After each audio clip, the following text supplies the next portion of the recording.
देखती है कैमोई के डैड अपने खेतों में काम कर ही रहे होते हैं कि तभी उनके पास उनकी वाइफ आती है जो उसे बताती है कि मिनिस्टर आ गए हैं, तो जल्दी चलो। इधर ही हमें इस विलेज के मिनिस्टर को भी दिखाया जाता है जो यहाँ पर पौधे वगैरह लगाने की मुहिम के सिलसिले में ही आए होते हैं। उनका बेटा सचिन जो कि हमारे ड्रामे का मेन लीड है वो भी आया होता है। वो अभी जलसे में जा ही रहा होता है कि रास्ते में कच्ची पक्की सड़कों को देखकर वो तो यही डिसाइड करता है कि बस अब की बार तो मैं यहाँ पर आ गया, बट नेक्स्ट टाइम मैं यहाँ पर कभी भी नहीं आऊंगा। अब आगे से बेमन भी अपनी साइकिल पर जा रही होती है। सचिन उसे रास्ता देने के लिए कहता है। पहले तो वो रास्ता नहीं देती और जब आगे पत्थर देखती है तो फौरन से साइड पे हो जाती है और इस तरह उसकी गाड़ी सीधे पत्थर से जा टकराती है। अब सचिन जब उससे इस बात के लिए फाइट करने जा ही रहा होता है तो रास्ते में मड में से फिसल कर गिर जाता है। यहाँ पर बेमन उसे शहरी चूहा कह देती है। इस बात से सचिन गुस्सा होके उसकी इंसल्ट करने लगता है। बेमन को भी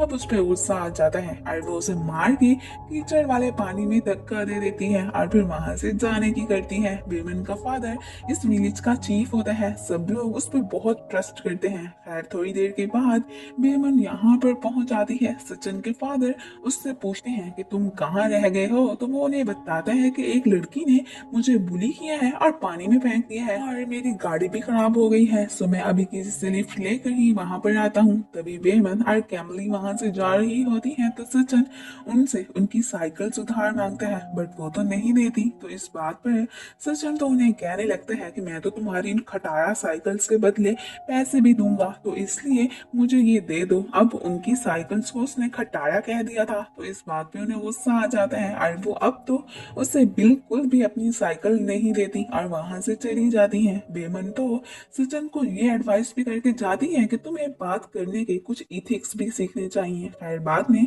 बेमन मॉम डैड से कहती है कि मैं स्टडी करने सिटी जाना चाहती हूँ, तो वो तो उसे वहां जाने की इजाजत नहीं देते। उधर सचिन अपने मॉम डैड को बता रहा होता है कि कैसे उन पेंडो लड़कियों ने मुझे बुली किया था, इवन के उन्होंने मुझे इथिक्स सीखने की भी बात की थी। इस बात से उसकी मॉम तो भड़क जाती है, बट डैड तो उसे यही कहते हैं कि वो ठीक ही कह रही थी। ये सुनकर तो सचिन का फेस देखने वाला होता है। खैर बेमन तो अपने पेरेंट्स की बहुत मिन्नतें करती हैं कि वो उसे जैसे तैसे करके सिटी जाने की इजाजत दे दें, बट वो तो नहीं मानते। सचिन की मॉम को तो अपने अमीर होने पर बहुत ही गरूर होता है और उन्होंने अपनी औलाद की भी सही से परवरिश नहीं की होती। इसी बात पर इन दोनों हस्बैंड एंड वाइफ में लड़ाई होती रहती है। इस बात से तो उनकी नौकरानी भी काफी चिढ़ती है कि इन दोनों में कितना अंतर है। दूसरी तरफ हमें इस ड्रामे की सेकंड फीमेल लीड रूडी को दिखाया जाता है जो कि सचिन की सिस्टर कैन्यूइंग की चाइल्डहुड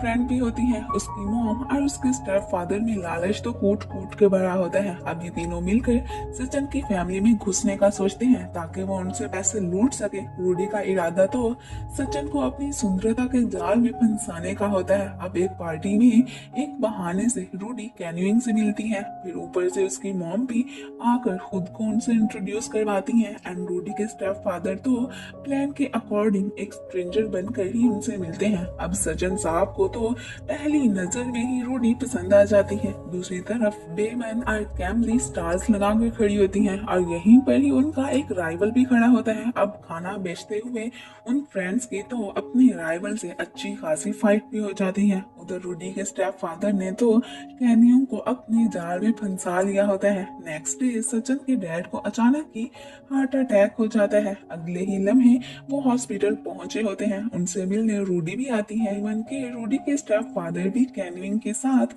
उन्हें पूछने आते हैं। यहाँ पर सचिन की मॉम जब उससे पूछती है कि तुम क्या करते हो तो वो फिर उन्हें बताता है कि मेरा तो अपना ज्वेलरी का बिजनेस है। यहाँ पर सचिन के फादर को तो ये बंदा बिल्कुल भी ठीक नहीं लगता। रूडी मैडम तो सचिन की मॉम के दिल में भी जगह बना चुकी होती है। बाद में सचिन जब डैड से अपनी और रूडी की शादी की बात करता है तो डैड उसके सामने एक शर्त रखती है कि तुम गांव जाकर ह्यूमन साइकोलॉजी की एजुकेशन हासिल करके आओगे तो ही मैं तुम्हारी और रूडी की शादी करवाऊंगा। ये सुनकर सचिन काफी सरप्राइज होता है। उसका तो गांव पढ़ने जाने का बिल्कुल भी इरादा नहीं था, लेकिन उसके पास अब डैड की बात मानने के अलावा और तो कोई चॉइस ही नहीं थी। सो वो अब ये जहर का घूंट पीने के लिए तैयार हो जाता है। अब उसने रहने के लिए चीफ के घर ही जाना था। इधर इन सबको भी सचिन के गांव आने का पता चल जाता है, तो वो अब उसके वेलकम करने का इंतजाम करने लगते हैं। सचिन रूडी को अपने गांव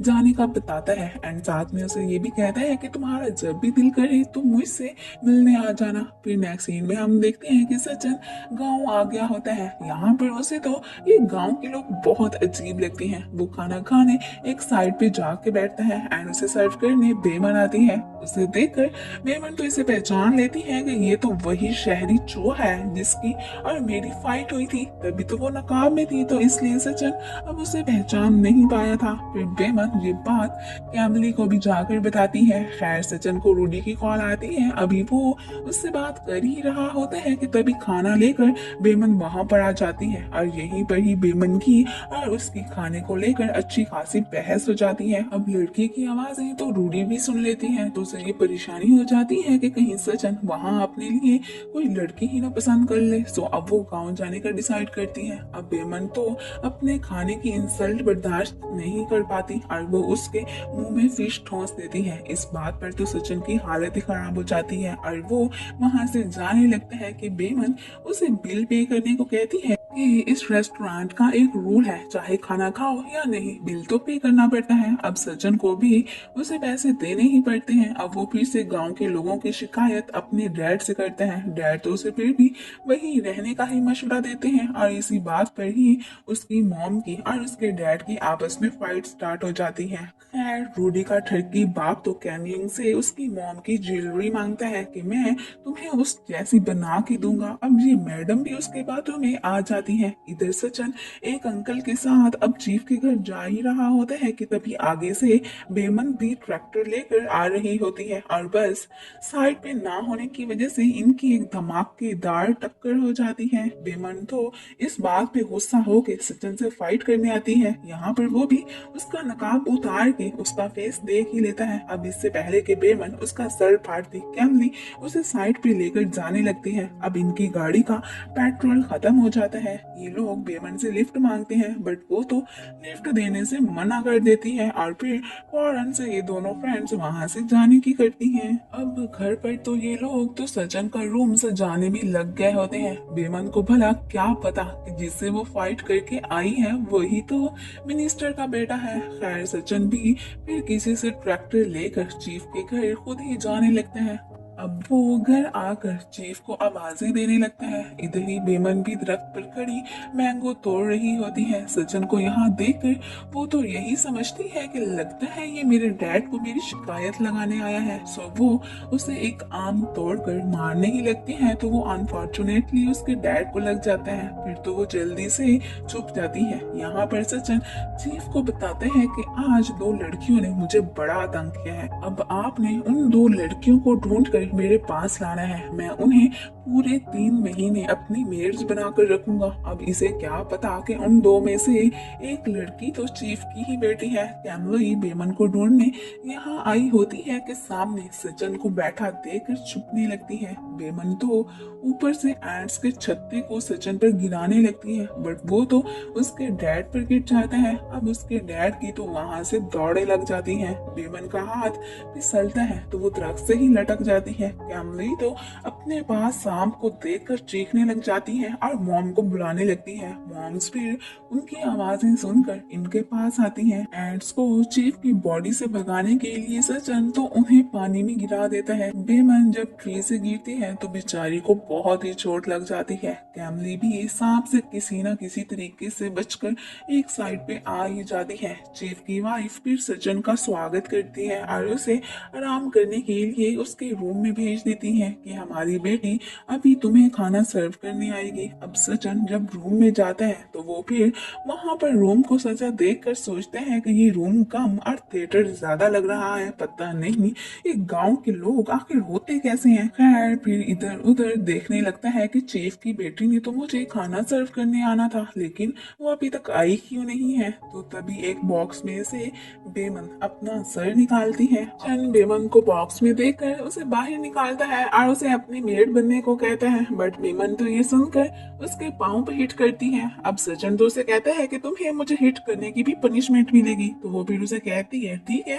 तुम सजा के तौर पर जो मेरे साथ करना चाहते हो कर लो। तो सचिन को एक शरारत सोचती है, वो उसे किस करने लगता है तो बेमन फौरन से उसे धक्का देकर वहां से जाने की करती है। इस बात से सचिन स्माइल करने लगते हैं। बेमन ने भी उसे और तंग करने का प्लान बना लिया होता है। कैमलोई एक टोकरी में इंसेक्ट्स डालकर बेमन के घर जाने लगती है। इधर सचिन बेमन के पेरेंट्स को उसी के सामने ही उसकी बुराई करने लगता है। फिलहाल उन्हें वो ये बात नहीं पता था कि यही वो लड़की है जिसने मुझे बुली किया था। कैमलोई फिर यहाँ पर बेमन को इंसेक्ट्स देती है। वो सबको बिजी देखकर इनको सचिन की प्लेट में डाल देती है। जब वो अपना खाना खाने लगता है तो उसके मुंह में यही इंसेक्ट्स चले जाते हैं। अब इनको अपने मुंह में देखकर सचिन की तो हालत ही खराब हो जाती है और ये देखकर बेमन तो स्माइल करने लगती है। कैनियोंग अपनी मॉम से उनकी ज्वेलरी उधार मांगती है तो वो फौरन से उसे अपनी ज्वेलरी देने के लिए तैयार हो जाती हैं। लेकिन इस बात से उसके डैड खुश नहीं होते कि पता नहीं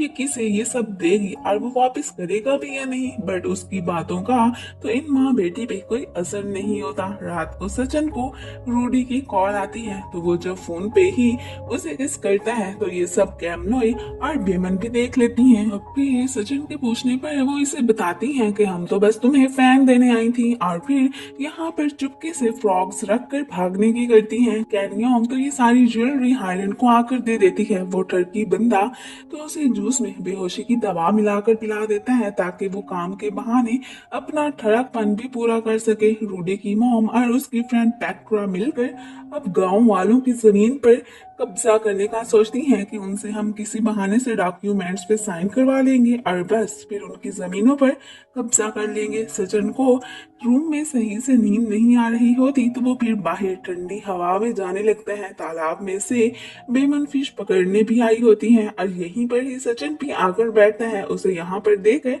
बेमन को फिर से एक शरारत सूझती है। वो उसके पास जाकर उसको पानी में गिरा देती है। तभी वो भी उसे पकड़ लेता है, लेकिन बेमन तो उसे धक्का दे देती है। इस तरह वो एक पिलर से जा टकराता है और बेहोश हो जाता है। अब उसे ऊपर आता ना देखकर वो उसके लिए परेशान हो जाती है एंड बेमन फिर उसे पानी से निकाल कर बाहर ले आती है। वो भी बेहोश होता है तो उसके ऊपर ही गिरता है और उसे अपने ऊपर से उठाने के लिए वो मोम डैड को बुलाने लगती है। दूसरी तरफ डैड को तो कैनियोंग की बहुत फिक्र होती है कि वो अभी तक घर नहीं आई है, बट उसकी मॉम को तो अपनी बेटी की कोई परवाह नहीं होती कि वो कहाँ जाती है और कहाँ नहीं। दूसरी तरफ बेमन के बुलाने पर उसके पेरेंट्स वहाँ आ गए होते हैं। फिर वो सचिन के सर की पट्टी वगैरह करते हैं और जब उसे होश आता है तो वो चीफ को बताता है कि बेमन ने ही मुझे पानी में गिराया था। तो इस बात से बेमन को अपने पेरेंट्स से अच्छी खासी डांट भी पड़ जाती है तो वो फिर गुस्से में वहाँ से चली जाती है। नेक्स्ट डे बेमन के बुलाने पर सचिन जब उठता है तो अपने बिस्तर पर फ्रॉग्स को देखकर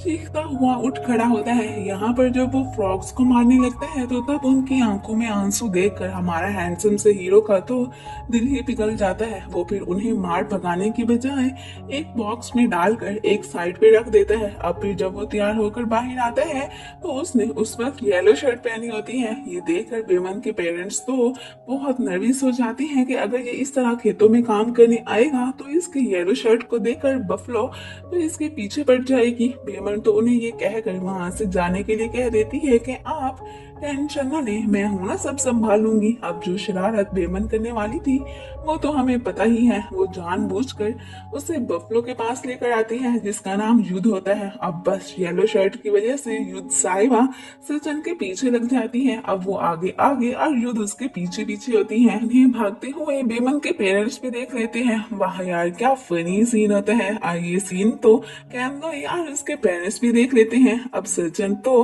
थक के गिर जाता है। अब इससे पहले कि युद्ध उसे कुछ कहती, बेमन उसे शर्ट उतारने को कहती है। फिर वो युद्ध के ऊपर बैठकर उसे चिढ़ाती हुई वहां से जाने लगती है। उधर बिजी बॉडी सबको बताती है कि रात भर कैनियोंग मैडम घर नहीं आई हैं। तो ये सुनकर डैड उसके लिए परेशान हो जाते हैं। कैनियोंग की जब आंख खुलती है तो वो खुद की ऐसी हालत देखकर परेशान हो जाती है, क्योंकि आखिर वो जैसी भी थी उसका किसी के साथ वन नाइट स्टैंड नहीं हुआ था। उसे परेशान देखकर हायरन उसे कहता है, डोंट वरी, तुम इस सबसे परेशान ना हो, मैं तुमसे ही शादी करूंगा। फिर कैनियोंग जब घर आती है तो डैड उससे पूछते हैं कि तुम रात को कहाँ थी, बट वो उन्हें कोई भी जवाब दिए बगैर वहां से चली जाती है। दूसरी तरफ हायरन जब कैनियोंग की दी हुई ज्वेलरी अपनी स्वीट हार्ट को आकर दिखाता है तो वो इस बात से बहुत खुश होती है। बेमन तो सचिन से खेतों में बहुत काम करवाती है। एक्चुअली में वो यहाँ गांव में पुअर पीपल्स की लाइफ ही गुजारने आया था, ताकि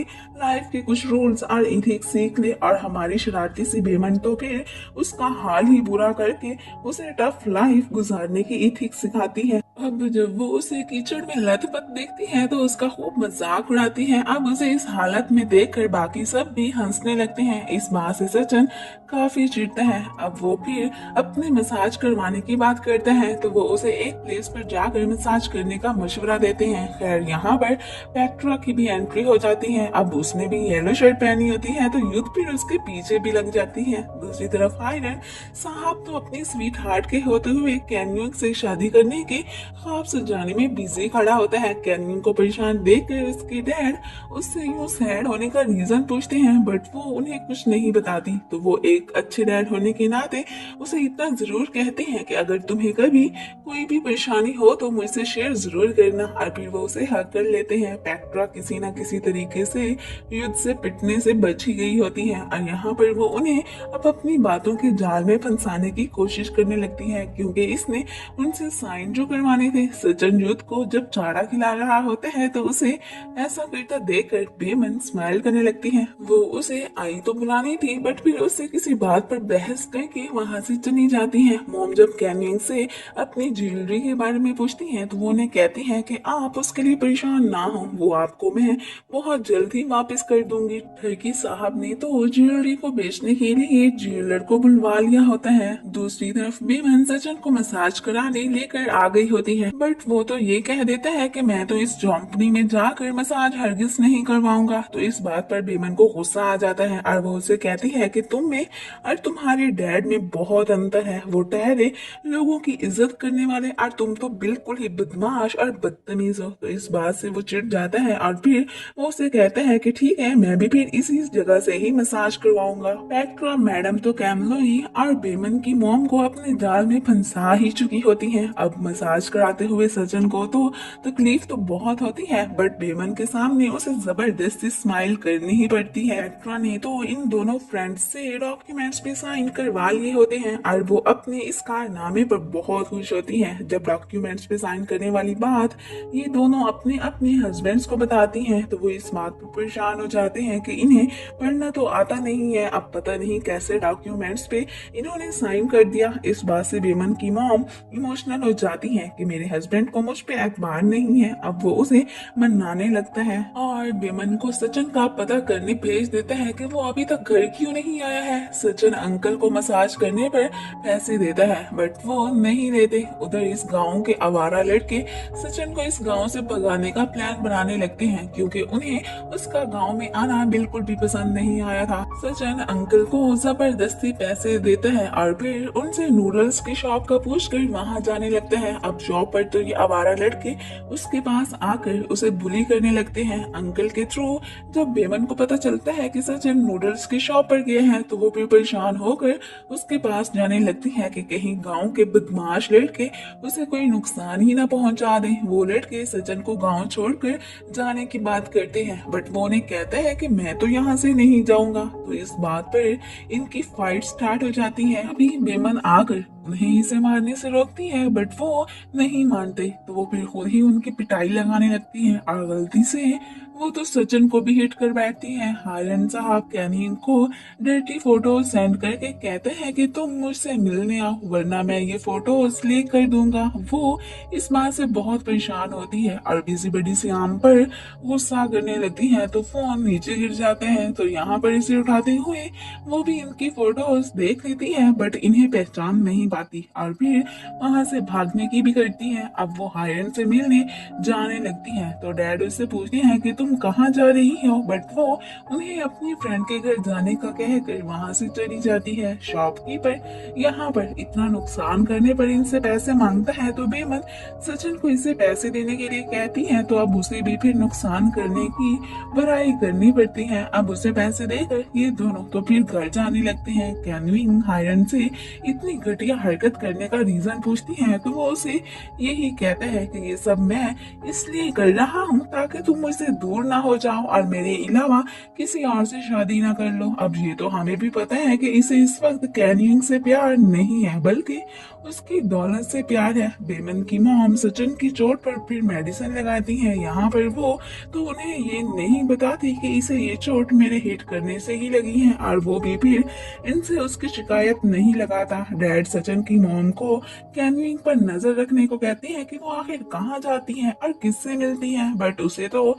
इस बात की कोई परवाह नहीं होती कि वो आखिर किससे मिलने जाती है। नेक्स्ट डे सचिन का टास्क फिश पकड़ने का होता है। इधर रूडी और उसकी मॉम गांव जाने लगती हैं और हायरन को तो वो बिल्कुल भी अपने साथ लेकर नहीं जाती। बेमन और सचिन दोनों फिश पकड़ने जा रहे होते हैं। यहाँ पर सचिन बोट चलाने की ट्राई करता है बट वो नहीं चला पाता। अब यहाँ पर फिर से इन दोनों की किसी बात पर बहस हो जाती है और ये दोनों फिर फाइट करने का डिसाइड करते हैं और इस तरह ये दोनों ही बोर्ड से गिर जाते हैं। यहाँ पर रूडी की मॉम भी पेट्रा के साथ आ गई होती है। वो दोनों यहाँ पर प्रॉपर्टी डीलर को अपने साथ लेकर आई थी। एक्चुअली में ये दोनों उसे झूठ बोलती हैं कि यहाँ पर मौजूद सारी जमीन हमारी है। फार्मर्स ने ये लैंड गिरवी रख कर हमसे कुछ पैसे उधार लिए थे और उन्होंने हमें हमारे पैसे वापस नहीं किए तो अब ये जमीन हमारी है। और इस चालाक औरत ने जिन डॉक्यूमेंट्स पे साइन करने होते हैं ये उन पर हायरन का नाम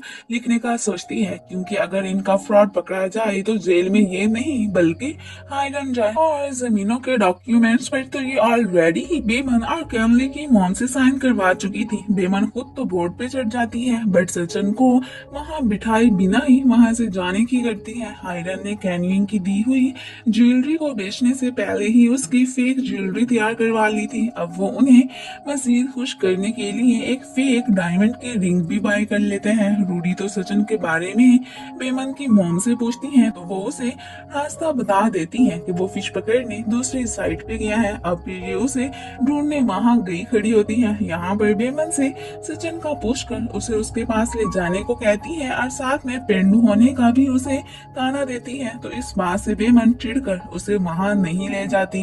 जोए बेमन और कैमली की मॉम्स जब पेट्रा से डीड्स देने की बात करती हैं क्योंकि वही देने के बहाने से ही इसने उनसे डॉक्यूमेंट्स पे साइन करवाए थे बट खैर फिलहाल तो ये उन्हें ये झूठ बोल देती है कि वो बहुत जल्द ही आपको मिल जाएंगी। इधर बेमन और कैमली देहातियों की इंसल्ट करने पर रूडी और उसकी मॉम को मजा चखाने का प्लान बनाती हैं। रूडी के पास उसकी मॉम आ गई होती है। अब तो बेमन उन दोनों को फिर सचिन के पास ले जाने लगती है। सचिन के पास कैमली आती है और वो उसे अपने साथ चलने को कहती है। अब बेमन उसे अपने आने का सीक्रेट मैसेज सॉन्ग सिंग करके देती है तो वो अब जानबूझकर सचिन के क्लोज बैठ जाती है ताकि रूडी उन दोनों को क्लोज देखकर जल सके। अब जो इनका प्लान था वो किसी हद तक कामयाब हो ही गया था। रूडी ने इन दोनों को साथ में देख लिया था और जब वो कैमली से झगड़ने जाने लगती है तो तब वो इनको पानी में फेंक देती है और अपना प्लान कामयाब होने पर ये दोनों तो बहुत खुश होती है। हायरन फेक ज्वेलरी देने आया बैठा होता है और साथ में जब वो रिंग भी उन्हें देता है तो इस बात से कैनविंग की मॉम तो बहुत खुश हो जाती है। रूडी जब इन फ्रेंड्स के पेरेंट्स को बताती है कि कैमली सचिन के साथ चक्कर चला रही थी तो तब वो इसे कहते हैं कि तुम्हें कोई गलत फहमी हुई होगी क्योंकि कैमली को तो गर्ल्स ही पसंद है। और तब तो कैमली जानबूझकर बेमन को किस करने का नाटक करने लगती है तो ये देख रूडी और उसकी मॉम की शक्ल देखने वाली होती है। पेट्रा तो हायरन से किसी बहाने से डॉक्यूमेंट्स पे साइन करवा ही लेती हैं। रूडी और उसकी मॉम रहने के लिए हेड के घर आ गई होती हैं। मॉम का इरादा तो रूडी को छोड़कर कल यहाँ से जाने का होता है। रूडी को तंग करने पर बेमन को डैड से डांट भी पड़ जाती है। हायरन तो कैनविन को एक प्लेस पर लाकर उसने शादी के लिए प्रपोज करता है तो वो फिर उसे हाँ ही कर देती है। पेक्ट्रा जब रूडी की मॉम को ये गुड न्यूज देती है कि उन जमीनों के पैसे मिल गए हैं तो ये देखकर वो बहुत खुश होती हैं। रूडी और सचिन तो मौसम को एंजॉय करने बाहर आए होते हैं। यहाँ पर सचिन जब उसे किस करने लगते हैं तो तभी बेमन और कैमली उन्हें डराने आ जाती हैं। अब इससे पहले कि सचिन उनके फेस देख पाता वो तो उसकी कुट लगाकर वहां से भागने की करती है। डैड तो अपनी बेटी को लेकर बहुत फिक्रमंद होते हैं। वो उससे पूछते हैं कि तुम आधी आधी रात को कहाँ से आती हो। जब वो उन्हें कोई जवाब नहीं देती तो इस बात पर कैनिंग को उनसे डांट भी पड़ जाती है। अब उसकी मॉम फिर से आकर अपनी बेटी की ही साइड लेती है। नेक्स्ट डे रूडी ने तो येलो कपड़े पहने होते हैं। अब आप तो समझ ही गए होंगे कि आज फिर इसके साथ क्या होने वाला है। बेमन और कैमली तो सचिन को बुलाने आती हैं ताकि खेतों में काम करने जा सके। अब इन्हें सचिन के साथ ज्यादा देखकर रूडी भी इनके साथ जाने का डिसाइड करती है। कैनविंग जब मॉम को बताती है कि हायरन ने मुझे प्रपोज किया है तो मॉम तो इस बात से बहुत खुश हो जाती हैं। इधर ये सब लोग काम करने आ गए होते हैं। यहाँ पर सचिन तो अपना वर्क उल्टा ही करने लगता है तो इस बात पर बेमन उसे चिढ़ाने के अलावा स्टूपिड भी कह देती है। अब जब बाद में ये लोग उसे अपने साथ खाना खाने के लिए कहती हैं तो वो तो इन्हें मना कर देता है और रूडी के पास जाने लगता है। अब यहाँ पर ये लोग देखते हैं कि युद्ध नजर नहीं आ रही, वो कहाँ चली गई है। युद्ध तो रूडी के पास पहुंच गई होती है। अब इसे यहाँ देखकर सचिन रूडी को लेकर भागने लगते हैं। जब वो थक जाती है तो सचिन उसे उठाकर ही फिर भागने लगते हैं। रूडी की मॉम ने भी अनफॉर्चुनेटली येलो ड्रेस ही पहनी होती है। इधर ये सब लोग युद्ध को रोकने के लिए भागे होते हैं। रूडी और सचिन तो युद्ध से पिटने से बच जाते हैं। अब उसकी मॉम की शामत आती है बट मड में गिरने से वो भी फिर युद्ध से बच जाती हैं। यहाँ पर रूडी की मॉम तो अपनी इस हालत का जिम्मेदार बेमन और कैमली को ही समझती हैं। कैनविन की मॉम ने तो हायरन के प्रपोजल के बारे में अपने हस्बैंड से बात करने का सोच लिया होता है। हायरन जब कैनविन को बुके देते हैं तो उस वक्त उसकी हालत अचानक खराब होने लगती है। ये देखकर हायरन खुश होने लगता है कि कैनविन प्रेग्नेंट है और वो इस बारे में उसे भी बताता है। ये सुनकर वो बहुत शॉक्ड होती है और साथ में काफी परेशान भी हो जाती है। कैनविन की मॉम जब अपने हस्बैंड को हायरन के प्रपोजल का बताती है तो वो इस बात पर उनपे गुस्सा करने लगते हैं क्योंकि उन्हें हायरन से ही पसंद नहीं लगता था और वो इस बात पर किसी न किसी हद तक ठीक भी थे। और यहाँ पर तो उनकी तबीयत भी खराब होने लगती है। बेमन सचिन को एक पेज दिखाती है जिसमें डैड की तरफ से उसे जो टास्क मिले थे वो तकरीबन कंप्लीट हो चुके थे। अब बस कल उसने गांव वालों के साथ मिलकर टेंपल में जाना था। बेमन जब वहां से चली जाती है तो सचिन फिर उसे देखने लगता है। बेमन तो एक स्कैरी डॉल लेकर एक साइड पे जाने लगती है। उसे ज्यादा देखकर सचिन को पता चल जाता है कि ये फिर से कोई शरारत करने ही जा रही होगी, सो वो उसके पीछे जाने का सोचता है। रूडी भी सचिन से मिलने बाहर आ गई होती है। पेक्ट्रा ने तो कुछ किराए के गुंडे बुक करवा लिए थे ताकि वो गांव वालों को उनकी जमीनों से भगा सके। बेमन को फील होता है कि उसे कोई फॉलो कर रहा है बट वो सचिन को देख नहीं पाती। फिर वो चुपके चुपके उस डॉल को ट्री में छुपा देती है एंड यहाँ पर वो तो सचिन को भी देख लेती है और उसके पास जाकर उसे आड़ो हाथों लेती है। रूडी जो सचिन के पीछे यहाँ आई होती है वो डॉल को देखकर डर जाती है और चीख मार के बेहोश हो जाती है। अब सचिन और बेमन फिर इसे देखने आते हैं। सचिन को तो पता चल जाता है कि ये सारा किया था आप बेमन का है तो वो फिर गुस्से में उसे किस करने लगते हैं तो वो भी उसे थप्पड़ मार कर वहां से चली जाती है। अब सचिन फिर रूडी को उठाकर वहां से जाने लगता है। रूडी फिर बाद में होश में आ ही जाती है। नेक्स्ट डे रूडी की मॉम ने तो यहाँ से चले जाना था तो वो हेड को अपने पीछे रूडी का ध्यान रखने को कहती है। इधर सचिन ने डॉल घर के बाहर रख दी होती है। इसे देखकर बेमन की मॉम तो डर जाती है और वो फिर फिर बेमन को इस पुतले को कहीं फेंकने के लिए कहती हैं। अब ये सब लोग टेम्पल की तरफ जाने लगते हैं तो किराए के गुंडे इस बात से फायदा उठाकर वहां पर कुछ बोर्ड्स लगा देते हैं। अब इन बोर्ड्स पर क्या राइट किया हुआ था वो तो हमें आगे जाके ही पता चलेगा। अब सचिन को चीफ इस गांव के कुछ रस्मो रिवाज का बताता है एंड फिर ये टेम्पल में भी जाते हैं। जब ये घर वापिस आते हैं तो आगे बोर्ड्स पर एक नोटिस को लगा देखकर बहुत परेशान हो जाते हैं, क्योंकि वहां पर इन्हें 15 दिन का टाइम दिया हुआ था कि अपना घर और जमीनें छोड़कर चले जाओ, वरना फिर आपको घर से निकाल दिया जाएगा। इस बात से ये सारे परेशान हो जाते हैं कि हमने ना तो अपनी जमीनें बेची हैं और ना ही कुछ किया है, तो ये नोटिस फिर हमें क्यों मिला है। रूडी और सचिन तो एक रेस्टोरेंट में आए होते हैं। यहाँ पर रूडी उसे इधर ही रहने को कहती है, बट सचिन उसे कहता है कि नहीं, हमें गांव वालों के पास जाना चाहिए। तो इस बात से रूडी का फेस लटक जाता है। सचिन के डैड की तबीयत अब काफी ठीक हो गई होती है और यहाँ पर कैनवी की तबीयत जब खराब होती है तो इस बात से सब बहुत परेशान हो जाते हैं। डैड को जिस बात का डर था वो तो अब सच हो चुका था। हायरन जब अपनी स्वीट हार्ट को बताता है कि मैं कैनविंग से शादी कर रहा हूँ तो ये सुनकर वो गुस्सा हो जाती है और उसे एक जोरदार थप्पड़ दे मारती है। बेमन को एक पार्सल मिलता है जिसमें वो डॉक्यूमेंट्स थे जिस पर उसकी मॉम ने साइन किए थे। अब इन्हें तो पता चल जाता है कि वो नोटिस इन्हें इसी वजह से ही मिले थे। सो इस बात पर बेमन की मॉम इमोशनल हो जाती है। दूसरी तरफ कैमलोई की मॉम भी इमोशनल हुई खड़ी होती है कि ये सब मेरी वजह से ही हुआ है। तो उसके हस्बैंड भी उसे तसल्ली देते हैं कि अब जो तो होना था वो तो हो गया, तो इसलिए अब तुम इस बात पर परेशान ना हो। अब सचिन घर जा ही रहा होता है कि रास्ते में उसकी किसी से टक्कर होते होते बचती है और वो कोई और नहीं बल्कि जॉय होता है। फिर सचिन उसे अपने साथ लेकर जाने लगता है। बेमन की मॉम तो इमोशनल होकर सुसाइड करने लगती है तो उनके हस्बैंड फिर बड़ी मुश्किल से उसे ऐसा करने से रोकते हैं। तभी कोई उनके घर को आग लगा देता है तो इस बात से ये और परेशान हो जाते हैं। इतने में बाकी सब भी वहां पर पहुंच आए होते हैं। सचिन तो घर में आग लगी देखकर काफी परेशान हो जाता है। अब जो कुछ भी था वो हो चुका था। बेमन की फैमिली अपने घर से हाथ धो बैठी थी। सचिन के पूछने पर बेमन उसे बता देती है कि हमारे साथ बहुत बड़ा स्कैम हो गया है। कैनविन के प्रेग्नेंट होने का मॉम डैड को पता चल गया होता है। अब तो उसकी हायरन के साथ शादी करवाने के अलावा उसके डैड के पास कोई और चॉइस होती ही नहीं है। स्कैम के बारे में सचिन डैड को भी बताते हैं तो वो उसे सारी डिटेल्स सेंड करने को कहते हैं एंड साथ में घर वापस आने के लिए भी कह देते हैं। जब बाद में मॉम सचिन को कैनविन की शादी का बताती है तो वो इस बात से काफी सरप्राइज होते हैं। बेमन तो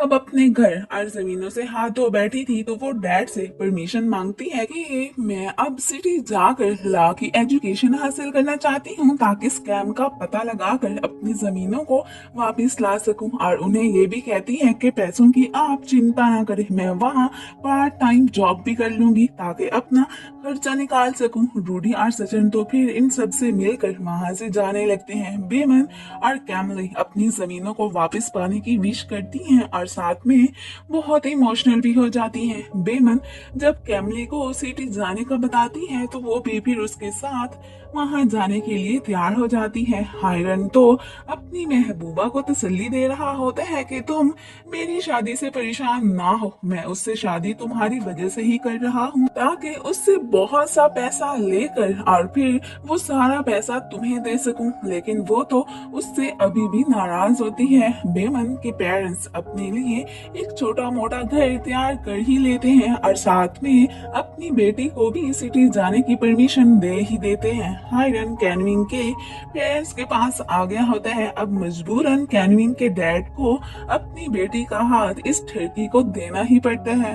बेमन तो अब फिर मॉम डैड से मिल रही होती है। यहाँ पर पेरेंट्स उसे सिटी में अपना ध्यान रखने को कहते हैं। कैमलोई को डैड कहते हैं कि तुम दोनों को जॉब्स दिलवाने के लिए मैंने ने एक फ्रेंड से बात कर ली है, वो तुम दोनों को एयरपोर्ट पे लेने आ जाएगा। फिर ये दोनों उन्हें गुड बाय कहकर वहां से चली जाती हैं। उधर सचिन घर आ गया होता है। रूडी तो हायरन से बिल्कुल भी गैरों की तरह ही मिलती है। बेमन और कैमली एयरपोर्ट पर पहुंच आई होती हैं और इन्हें लेने वही बंदा आया खड़ा होता है जिससे एक दफा इनकी बहस भी हुई थी, और वही कैमली के डैड का फ्रेंड था। अब ये लोग जैसे तैसे करके एक दूसरे को पहचान ही लेते हैं। रूडी को मॉम बता रही होती है कि मैंने हायरन को फंसाने का फुल इंतजाम कर लिया हुआ है। अब इससे पहले कि वो उसे कोई और बात करती, ऊपर से हायरन को आता देखकर वो चुप हो जाती है। सॉक्लिक बेमन और कैमली को अपनी प्लेस पर लेकर आ गया होता है। यहाँ पर श्याम तो इसकी जानने वाली निकलती है। तभी सचिन की मॉम आकर श्याम को घर के लिए 2 मेड्स ढूंढने के लिए कहती हैं, क्योंकि आखिर कैनविन की शादी होने वाली थी, तो इसलिए उन्हें 2 मेड्स की जरूरत तो थी ही। अब यहाँ पर सियान बेमन और कैमली को अपने पास खड़ा देखती है, तो वो फिर उन्हें अपने साथ ले जाने का सोचती है। सचिन रूडी को घुमाने लेकर जाने लगता है और इधर ही श्याम भी कैमली और बेमन को घर लेकर जा रही होती है। यहाँ पर इन्हें घर जाते हुए सचिन भी देख लेते हैं, बट वो फिर खुद ही सोचने लगते हैं कि भला उन दोनों चुड़ैलों का यहाँ क्या काम हो सकते हैं। ये दोनों बस उसके हम शक्ल सी होंगी। ये कहकर वो फिर वहां से चला जाता है। श्याम इन दोनों को मैडम से मिलवाती है। पहले तो वो इन विलेजर गर्ल्स को मेड रखने से मना कर देती है, बट फिर कुछ नखरे दिखाकर इन्हें रख ही लेती है और इनको रहने के लिए जब ये डॉग हाउस की बात करती है, तो इस बात से बेमन और कैमली का दिल बुरा हो जाता है। श्याम इन्हें रूम में लेकर आ गई होती है और इन्हें शॉवर लेने का कहकर वहां से चली जाती है। इस रूम में ना तो बेड होते हैं और ना ही कोई बैठने की जगह होती है। इस बात से ये दोनों फ्रेंड्स सैड तो बहुत होती हैं, बट अब अपने गोल्स को पूरा करने के लिए इन्हें इसी कंडीशन में गुजारा करना ही पड़ता है। इसके अलावा इनके पास कोई चॉइस जो नहीं होती। आयरन तो कैनविन के लिए एक नेकलेस लेकर आया होता है। ये देखकर कैनविन की मॉम तो बहुत खुश हो जाती हैं और वो ये नेकलेस रूडी को भी दिखाती हैं, तो मजबूरन रूडी को भी अपने दिल पर पत्थर रखकर इसकी तारीफ करनी ही पड़ती है। आखिर जो भी था, आयरन उसकी मॉम को धोखा ही तो दे रहा था। यहाँ पर मॉम तो इन दोनों कपल्स को स्विमिंग पूल में जाकर कुछ मस्ती वगैरह करने को कहती हैं। उधर रूडी की मॉम पेक्ट्रा से मिलकर फिर से गांव के बाकी लोगों से फ्रॉड करने का प्लान बना रही होती है। बेमन और कैमली शॉवर लेने स्विमिंग पूल आ गई होती हैं और ये दोनों तो यहाँ पर खूब मस्ती करने लगती हैं। इधर ये दोनों कपल्स पूल में जाने के लिए रेडी हो गए होते हैं। ये दोनों जब अपने अपने फेस पानी में डालती हैं, तो ऊपर से ये लोग भी आकर एक साथ में पानी में छलांग लगाते हैं। बेमन तो सचिन को यहाँ देखकर काफी शॉक्ड होती है। रूडी समझती है कि ये सचिन के पीछे ही यहाँ आई है, तो वो उसे थप्पड़ मार देती है और बस फिर इनकी फाइट स्टार्ट हो जाती है। हायरन तो कैमली से ठड़कपन कर रहा होता है, तो वो भी फिर उसे मुक्का दे मारती है और बस यहाँ पर तो इन गर्ल्स की फिर रेसलिंग ही स्टार्ट हो जाती है। इनकी फाइट की आवाजें मॉम भी सुन लेती है। ये लोग तो फिर पूल से बाहर आ जाते हैं और जब मॉम यहाँ पर आती है, तो कैनविन फिर इनकी शिकायत मॉम को लगाती है। अब इन दोनों की शामत मॉम के हाथों आ गई होती है। वो तो इन्हें फायर करने का डिसाइड करती हैं, बट ये दोनों फिर उनसे रिक्वेस्ट करती हैं कि प्लीज आप हमें यूं जॉब से ना निकालें, नेक्स्ट टाइम हम ऐसी गलती नहीं करेंगी। फिर ऊपर से एमपी आते हैं, तो ये दोनों उन्हें ये नहीं बताती कि हम आपके गांव की ही हैं, बट उनसे ये रिक्वेस्ट जरूर करती है कि हमें जॉब से ना निकालें। तो वो फिर वाकई में इन्हें फायर नहीं करते। रूडी को तो सचिन यकीन दिला रहा होता है कि तुम टेंशन ना लो, मैं बेमन को इस घर से निकाल कर ही रहूंगा। रूडी जब मॉम को बेमन के यहाँ आने का बताती है, तो वो इस बात से काफी परेशान होती है कि कहीं इसे सच का पता भी ना चल जाए। इधर कैनविन और मॉम तो इन दोनों को घर से निकालने का पक्का इरादा कर लेती है। अब बिस्तर ना होने की वजह से कैमली और बेमन को नींद नहीं आ रही नहीं होती तो वो दोनों फिर बाहर खुली हवा में जाने का डिसाइड करती हैं। सचिन सर्वेंट से पूछकर बेमन के रूम में आते हैं। उस वक्त ये दोनों तो यहाँ पर नहीं होती, बट रूम की ऐसी हालत देखकर सचिन को काफी बुरा लगता है कि जब मैं गांव गया था तो इन्होंने मेरा कितना ख्याल रखा था। सो अब वो उनके लिए बिस्तर वगैरह लेने जाने लगते हैं। इधर बाहर बेमन और कैमली फिर रही होती है तो इन्हें कैनविंग देख लेती है। वो समझती है कि ये आधी रात को यहाँ पर कुछ चोरी करने का ही सोच रही है और फिर वो फौरन से पुलिस को कॉल करके बुलाने लगती है। ये दोनों टाइम पास करने के लिए पौधे लगाने लगती हैं और यहाँ पर इनकी नजर दो आदमियों पर पड़ती है जो चोरी चोरी दीवार फलांग कर घर में एंटर हो चुके होते हैं। तो ये दोनों फिर उसे फॉलो करने लगती हैं। सचिन तो इनके लिए बिस्तर लेकर जा रहा होता है तो उसे डैड देख लेते हैं और वो इस बात से खुश होते हैं कि चलो मेरा बेटा भी थोड़ा सा काइंड तो हुआ। सचिन अब इनको रूम में ना देखकर सोचने लगता है कि ये दोनों आखिर गई तो गई कहाँ। चोर साहब तो डैड के रूम के बाहर धुआं फैलाने लगते हैं जो उनके रूम तक चला जाता है। अब यहाँ पर पुलिस भी आ गई होती है। बेमन ने चोरों को पकड़ा ही होता है कि ऊपर से सचिन भी यहाँ पर आ जाता है और वो इन दोनों को यहाँ देखकर काफी शॉक्ड होता है। कैनविंग तो इन्हें चोर ही कहने लगती है कि ये चोरों की साथी लगती है और फिर भागकर जाकर मॉम डैड को भी उठाने लगती है कि घर में चोर घुस आए हैं। श्याम तो इन दोनों को मारने लगती है कि तुम दोनों चोर थी और मुझे इस बात का इल्म तक नहीं होने दिया। सचिन उसे उसका जुर्म कबूल करने को कहता है तो बेमन उसे हिट करके कहती है कि मैं चोर हूँ ही नहीं तो कैसे मान लूं। अब पुलिस फिर इन्हें लेकर वहां से जाने लगती है। अब खड़ूस चोर खुद तो फंसे ही होते हैं, ऊपर से बयान देकर इन दोनों को भी फंसा देते हैं कि ये तो हमारी गर्लफ्रेंड्स है। सचिन अब भी बेमन को जुर्म कबूल करने को कहता है बट वो चुप ही रहती है। अब इन दोनों बेगुनाहों को जेल में डाल दिया जाता है। बेमन सचिन की तरफ देखती है कि इसे तो पता है कि हम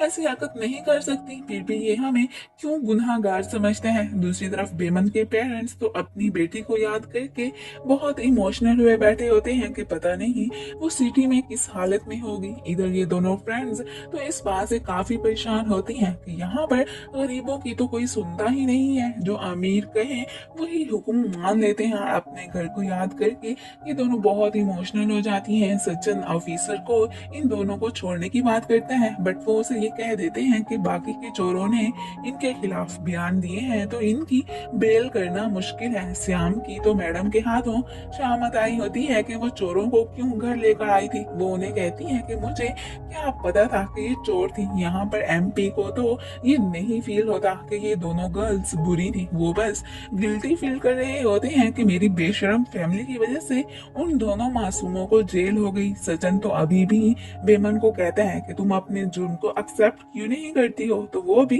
गुस्से में से कहती है कि जो करना है कर लो, हमने जब कोई गलत काम किया नहीं है तो फिर हम कबूल भी क्यों करें। तो वो फिर वहां से चला जाता है। रूडी जब मॉम को उन दोनों के जेल में जाने का बताती है तो इस बात से वो तो खुश हो जाती है। सॉकली कैमली के पेरेंट्स को उनकी जॉब्स का बताता है तो वो इस बात से खुश हो जाते हैं और ये गुड न्यूज बेमन के पेरेंट्स को बताने का सोचते हैं। बाद में श्याम गुस्से में सॉकली के पास आती है और उसे बताती है कि जिन चोरों को तुमने मेरे साथ भेजा था वो अब जेल में पहुंच चुकी हैं। ये सुनकर तो वो उन दोनों के लिए परेशान हो जाता है। इधर ये दोनों तो अब अपने जेल में होने का सॉकली को बताने का डिसाइड करती हैं और वो एक पुलिस वाले को उसका नंबर देकर उसे यहाँ बुलवाने को कहती हैं। अब जब उसे पुलिस स्टेशन से कॉल आती है तो वो फौरन से अब वहाँ जाने लगता है। सचिन से डैड जब उन दोनों गर्ल्स का पूछते हैं तो वो उन्हें बताता है कि वो लॉकअप में है। तो डैड फिर उसे उनके पेरेंट्स से मिलवाने की बात करते हैं। तो अब सचिन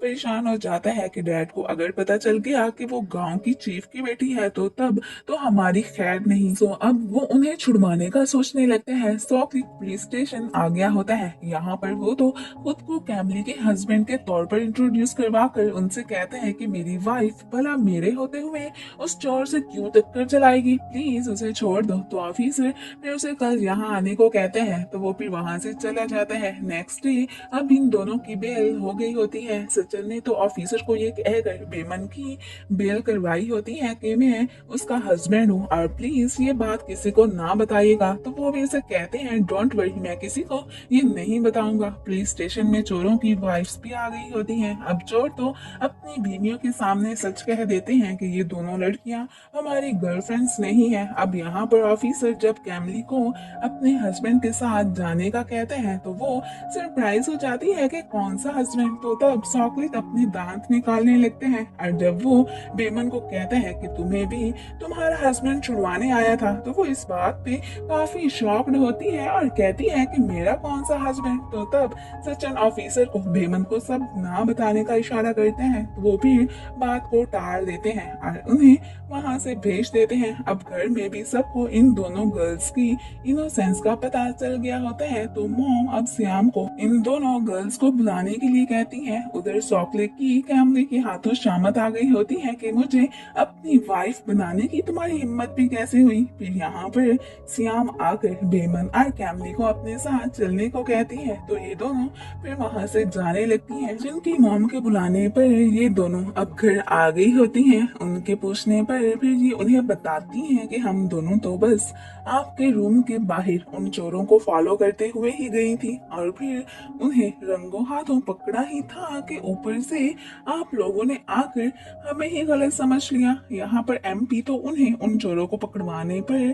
थैंक्स कहते हैं। रूडी भी बाहर खड़ी चोरी चोरी इनकी बातें सुन रही होती है। यहाँ पर ये माँ बेटी तो इन्हें जॉब पर रखने के हक में नहीं होती। तो फिर एमपी वोट करवाते हैं। अब सचिन के हैंड ऊपर करने पर ही डिसाइड किया जाना था तो वो काफी कंफ्यूज होते हैं कि मैं क्या करूं। तभी रूडी मैडम उसे कॉल करती है और उसे अपने पास आने को कहती है कि मैं डेंजर में हूँ। तो इसलिए अब सचिन फिर वोट नहीं दे पाता। अब फिर ये दोनों उन्हें वर्क पर रख ही लेती हैं, वो भी इस शर्त पर कि इन्हें हमारा हर ऑर्डर मानना होगा। तो उनकी शर्त मान ली जाती है। रूडी फिर सचिन को कॉल करके फिर अपने पास आने से मना कर देती है और तभी उसका फोन नीचे गिर जाता है। अब वो उसे उठाने लगती है तो तभी बेमन को आता देकर नीचे छुप जाती है। यहाँ पर बेमन गलती से उसकी कमर पर पाँव रख देती है तो वो चीख मारती हुई उठ खड़ी होती है। उसे तो यहाँ छुपते हुए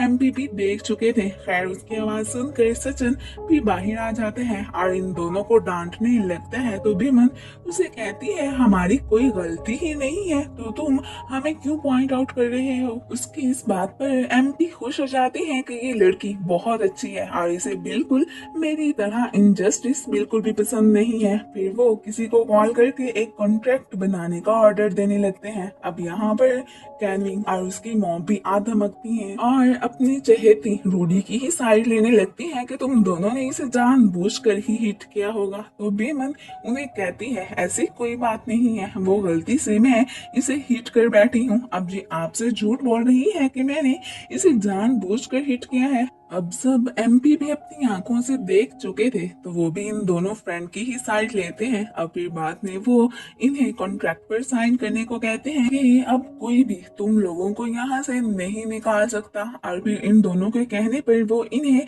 पढ़ाने की भी जिम्मेदारी लेते हैं। रूडी का तो जलन के मारे बुरा हाल हुआ बैठा होता है। फिर बेमन और कैमली अभी रूम में आई ही होती है कि ऊपर से सचिन आकर उन्हें कहते हैं कि रूडी तुमसे कोई बात करना चाहती है। तो ये दोनों फिर उसके पास पहुंच आई होती हैं। वो फिर अपनी अमीरत का रोब उन पे जमाने लगती है कि ये पैसे लो और यहाँ से चले जाओ। सचिन भी अब रूडी की ही फेवर करता है तो बेमन फिर गुस्से में ये पैसे उनके मुंह पे दे मारती है और कहती है कि हमें तुम्हारी इस दौलत की कोई जरूरत नहीं है और रही बात घर छोड़कर जाने की वो तो हम कभी भी नहीं जाएंगी। ये कहकर वो वहाँ से चली जाती है। यहाँ पर बेमन को तो थोड़ा शक होने लगता है कि रूडी इतनी अमीर नहीं है और इसके पास इतने पैसे कैसे आए और इसकी मॉम भी हमारे गांव ऐसे नहीं आई थी। जरूर उस स्कैम के पीछे इन्हीं का हाथ है और वो अब इस घर में रहकर इस बारे में इन्वेस्टिगेशन करने का सोचती है। डैड जब सचिन को उन मुजरिमों को पकड़ने का कहते हैं जिन्होंने स्कैम किया था तो वो उन्हें फिर तसल्ली देकर कहता है डोंट वरी, मैं बहुत जल्द ही उन्हें पकड़ लूंगा। तो इस बात से उनके डैड खुश हो जाते हैं कि मेरा बेटा अब बड़ा हो गया है। बेमन और कैमली तो अपनी बोरियत भगाने के लिए प्लान्स कर रही होती है। जब श्याम इन्हें काम करने के लिए बुलाने आती है तो साथ में कैमी और उसकी मॉम भी होती है। तो फिर ये दोनों उनके सामने सेक्सी डांस करने लगती है, जो कि सेक्सी कम और फनी ज्यादा लग रहा होता है। खैर इस बात से चिढ़कर मॉम और कैमी तो उन्हें वर्क करने का कहकर वहां से चली जाती है। अब श्याम फिर इन्हें कपड़े वॉश करने को कहती है तो इन्हें अब फिर से एक शरारत सोचती है। मॉम और कैनविंग तो आज घर में गैदरिंग करने का सोचती है ताकि वो हायरन और रूडी के साथ अच्छा टाइम स्पेंड कर सके। बेमन और कैमली तो सारे कपड़ों को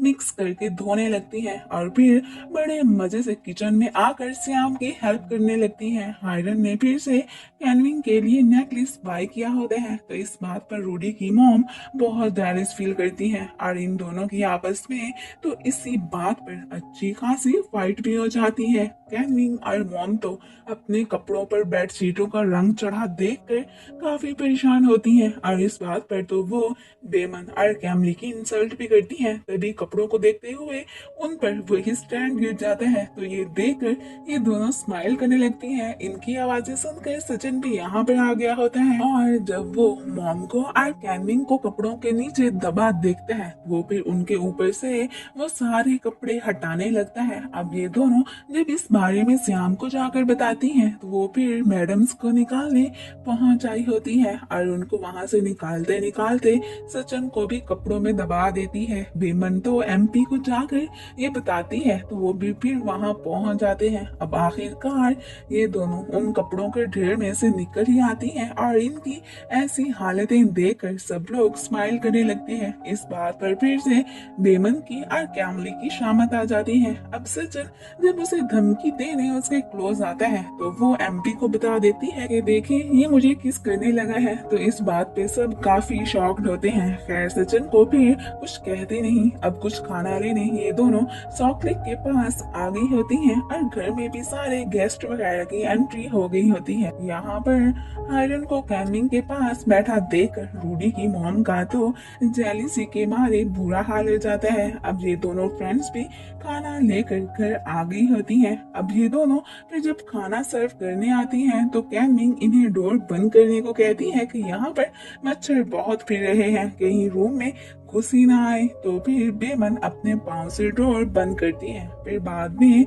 आयरन तो बेमन से ठड़कपन कर रहा होता है तो कैमली फिर उसे हिट कर देती है तो वो अब फिर जाकर कहीं बाज आता है। यहाँ पर कैमिंग को मच्छर बाइट करने लगते हैं तो वो इन्हें भगाने को कहती है। अब उनके शरारती माइंड में फिर से एक शरारत आती है। वो सोचने लगती है कि ठीक है अब हम इन्हें बताती हैं कि मच्छरों को कैसे भगाया जाता है और ये मच्छरों को कम मारती है और इन चारों चालाक औरतों की अच्छे से कुट लगाती हैं। अब अगले सीन में फिर इनकी शामत इन्हीं मैडमों के हाथों आई होती है तो वो भी फिर हायरन के पीछे जाकर चुपती हैं। अब फिर एमपी के कहने पर ये लड़ाई झगड़ा फिर बंद कर देती है। अब श्याम सबको जूसेस सर्व करने का सोचती है। इधर रूडी की मॉम अब मैं इसे मासी मक्कारा ही कहूंगी। सो मासी मक्कारा तो एक बहाने से बाहर जाने लगती है तो हायरन भी एक्सक्यूज करता हुआ उसके पीछे बाहर ही जाता है। इन दोनों को साथ में बाहर देखकर बेमन और कैमली काफी हैरान होती हैं। खैर श्याम के कहने पर ये दोनों फिर अंदर चली जाती हैं और वो तो इन दोनों को देख भी नहीं पाती। हायरन मक्कारा को कहता है कि देखो तुम अब मुझे कैनविंग की फैमिली के सामने पॉइंट आउट ना करना। तो वो इससे कहती है मैं तो करूंगी और बस इनका झगड़ा फिर से शुरू हो जाता है। अब इन्हें ढूंढने रूडी और कैनविंग आती है तो वो फिर फौरन से कैनविंग के पास जाता है और उसे लेकर वहां से जाने की करता है। अब सब लोग फिर से इकट्ठे हो गए होते हैं। यहाँ पर बेमन तो मक्कारा के फेस पर थप्पड़ का निशान देख लेती है तो वो फिर इसे छुपाने लगती है। खैर सब लोगों का ध्यान फिर किसी और साइड पे हो जाता है। यहाँ पर सचिन उनसे पूछते हैं कि आज का खाना टेस्टी था, तुम लोगों ने आज क्या पकाया था। तो वो यहाँ पर ऐसी ऊट पटांग चीज का नाम ले लेती है कि ये सुनकर सबकी हालत खराब ही होने लगती है। इन दोनों की श्याम के हाथों शामत आई होती है कि तुम दोनों तो नहीं सुधरने वाली हो। जब देखो ऊंट पर टांग हरकतें करती रहती हो। अब इन्हें डांटने में जो कसर बाकी रह गई होती है वो ऊपर से मॉम और कैनिंग आकर पूरी कर देती हैं और वो श्याम को फिर इन्हें सुपरवाइज करने का ऑर्डर देती हैं। दूसरी तरफ हायरन की और मक्कारा की आपस में जंग ही छिड़ी होती है। वैसे ये दोनों तो लड़ने से बाज नहीं आने वाले हैं। खैर उधर रूडी मैडम को तो अपनी फिक्र होती है कि कहीं बेमन सचिन को मुझसे छीन ना ले, सो वो सचिन को इन दोनों फ्रेंड्स को भगाने के लिए कहती है। वो भी इसे यकीन दिलाता है कि तुम फिक्र ना करो, मैं बहुत जल्दी इन दोनों को घर से निकलवा दूंगा। अब फिर इन बातों को छोड़कर ये दोनों आउटिंग पे जाने लगते हैं और फिर रास्ते में हायरन और मकारा को साथ में ये दोनों भी देख लेते हैं। यहाँ पर सचिन इन्हें इकट्ठे देखकर काफी हैरान होता है और फिर हायरन तो एक बहाने से वहां से चला जाता है। सचिन तो फिर रूडी को कहता है कि मुझे ये हायरन बिल्कुल भी एक अच्छा आदमी नहीं लगता। खैर यहाँ पर रूडी आगे से टॉपिक को ही चेंज कर देती है। हायरन तो फिर कैनविंग के पास आता है और उसे अपने साथ चलने के लिए कहता है, तो मजबूरन उसे भी उसके साथ जाने के लिए हाँ करनी पड़ती है। श्याम की निगरानी में ये दोनों फ्रेंड्स तो काम करने में लगी होती हैं और ये मैडम तो उन्हें और वर्क करने का कहकर खुद टेबल पे लेट जाती हैं। अब सचिन ने रूडी को छोड़ने घर जाना था तो मक्कारा जानबूझकर एक बड़े घर के बाहर खड़ी हो जाती है ताकि सचिन को लगे कि ये उन्हीं का घर है। वो भी फिर रूडी को वहां छोड़कर वापस चला जाता है। आधी रात तक श्याम ने इन दोनों को काम पे लगा के रखा होता है। मोम तो एमपी से इस बात पे बहस कर रही होती है कि तुम उन दोनों लड़कियों की बड़ी साइड लेते हो, लगता है तुम्हारा उनसे चक्कर चल रहा है। तो एमपी फिर उसे कहते हैं कि तुम्हारे डर्टी माइंड में तो बस यही गंदे आइडियाज ही आते रहते हैं। वो मेरी बेटियों जैसी हैं, तुम उनसे ज्यादती करती हो तो मैं तभी उनकी साइड लेता हूँ। मुझसे ये इनजस्टिस बर्दाश्त नहीं होता। मजाल है जो मॉम के माइंड में कुछ भी बात पड़ती। बेमन और कैमली अब तो विंडो की सफाई करने में लगी होती हैं। उन्हें इतनी देर तक काम करते देखकर एमपी को बहुत बुरा लगता है और फिर जब वो श्याम को फर्श पर लेटा देखते हैं तो वो उसे उठाकर कहते हैं कि तुम जाकर रूम में आराम करो। और जब उसी के थ्रू उन्हें पता चलता है कि कैनविंग अभी तक घर वापस नहीं आई है तो वो इस बात पे परेशान हो जाते हैं। सचिन भी घर आ गया होता है। मॉम की जब आंख खुलती है तो वो एमपी को बिस्तर पर ना देखकर यही सोचने लगती है कि जरूर ये उन लड़कियों के साथ ही होगा और वो फिर उसके पीछे जाने लगती है। सीढ़ी पे चढ़कर सफाई करते हुए बेमन गिर जाती है तो एमपी आकर उसे संभालने लगते हैं। अब ऊपर से मॉम आकर इन दोनों को साथ में देखकर गलती समझ लेती है और इन दोनों की इंसल्ट करने लगती है। तभी सचिन भी यहाँ पर आ जाता है। बेमन तो फिर अपनी सच्चाई में बोलने लगती है कि जैसा कि तुम लोग समझ रहे हो ऐसा कुछ भी नहीं है, मैं बस सीढ़ी से गिर गई थी तो तभी एमपी ने आकर मुझे संभाला था। और एमपी भी फिर अपनी वाइफ को यूं उन पे तोहमत लगाने पर डांटने लगते हैं कि तुम्हें कोई हक नहीं है किसी को गलत कहने का, इस घर का मालिक मैं हूँ तुम नहीं। और वो सचिन को ऑर्डर देते हैं कि तुम बेमन को डॉक्टर के पास ले जाओ। अब बेमन से चला नहीं जाता तो वो फिर उसे उठाकर वहां से ले जाने लगता है। ये सीन मॉम भी देख लेती है और वो तो इस बात पे भड़क जाती है तो एमपी उसे कहते हैं तुम क्यों इतना गुस्सा कर रही हो, वो जस्ट उसकी हेल्प भी तो कर रहा है। यहाँ से जाते हुए इन दोनों की तो आपस में बहस भी हो जाती है और सचिन तो इसे कहता है कि तुम देखना मैं तुम्हें घर से निकलवा कर ही रहूंगा। तो बेमन भी उसे कहती है हाँ गाड़ी से तो तुम मुझे निकाल नहीं सकते हो, घर से निकालना तो दूर की बात, जरा मुझे यहाँ से निकाल कर दिखाओ तो सही, मैं भी देखूं कि तुम ये कैसे करते हो। तो सचिन यहाँ पर उसे किस कर लेता है। उधर एमपी अपनी बीवी से नाराज होकर बाहर सोता है तो वो फिर आज की अपनी की गई हरकत पर उनसे सॉरी बोलने लगती है। बेमन सचिन को खुद से दूर करके उसे थप्पड़ मार देती है और गाड़ी से निकलने की बात करती है। तो अब सचिन थोड़ा शर्मिंदा हो जाता है और उससे सॉरी बोलता है और कहता है अब की बार मैं ये गलती कर बैठा हूँ लेकिन डोंट वरी, मैं तुम्हें घर से निकालूंगा तो सही बट ऐसे नहीं। हायरन कैनविंग को अब अपनी मैरिज रजिस्टर करवाने की बात करते हैं तो वो इस बात से काफी शॉक्ड होती है। ये दोनों पति पत्नी बाहर ही सो गए होते हैं तो कैमली इन्हें गलती से उठा बैठती है। यहाँ पर मॉम जब उसे पॉइंट आउट करने लगती है तो वो भी इसे कहती है, हाँ मुझे तो आपकी बेटी का भी पता है जो कि शादी से पहले ही प्रेग्नेंट हो गई है। ये सुनकर मॉम मुझसे पूछती है कि तुम्हें ये किसने बताया, तो वो श्याम का नाम लेकर वहां से भाग जाती है। कैमिंग और हायरन ने तो अपनी मैरिज रजिस्टर करवा ली होती है। कैमली को घर की बात बताने पर श्याम की तो मैडम के हाथों शामत आ गई होती है। सचिन बेमन को डॉक्टर के पास लेकर आ गया होता है और अब मेडिसिन लेकर वो दोनों फिर वहां से जाने लगते हैं। सचिन तो फिर उसे उठा लेता है। बेमन उसे यूं उठाने से मना करती है तो वो उसकी बात बिल्कुल भी नहीं मानता। मकारा को तो पैक्ट्रा फिर से बहुत सी मनी ला कर देती है तो वो रिवार्ड के तौर पर उसे यूरोप ट्रिप पर जाने के लिए टिकट्स देती है तो वो इस बात से खुश हो जाती है। सचिन बेमन को अपने साथ कॉफी पीने चलने को कहते हैं, वो नहीं मानती तो फिर वो उसे जबरदस्ती ही अपने साथ लेकर जाने लगता है। कैनविंग जब मॉम डैड को अपनी मैरिज रजिस्टर करवाने का बताती है तो इस बात पे डैड तो काफी गुस्सा हो जाते हैं और वो उसे कहते हैं कि पता नहीं हायरन रिच है भी सही या नहीं, तुम दोनों को कहीं वो बेवकूफ तो नहीं बना रहा। तो वो अब उसे कहते हैं कि तुम हायरन को यहाँ पर बुलवाओ, मैं जरा आगे पता तो करूँ कि वो आखिर है कितना अमीर। हायरन जब मकारा को अपनी मैरिज रजिस्टर होने का बताता है तो ऑब्वियसली वो इस बात से जल्द भुन ही जाती है। खैर रूडी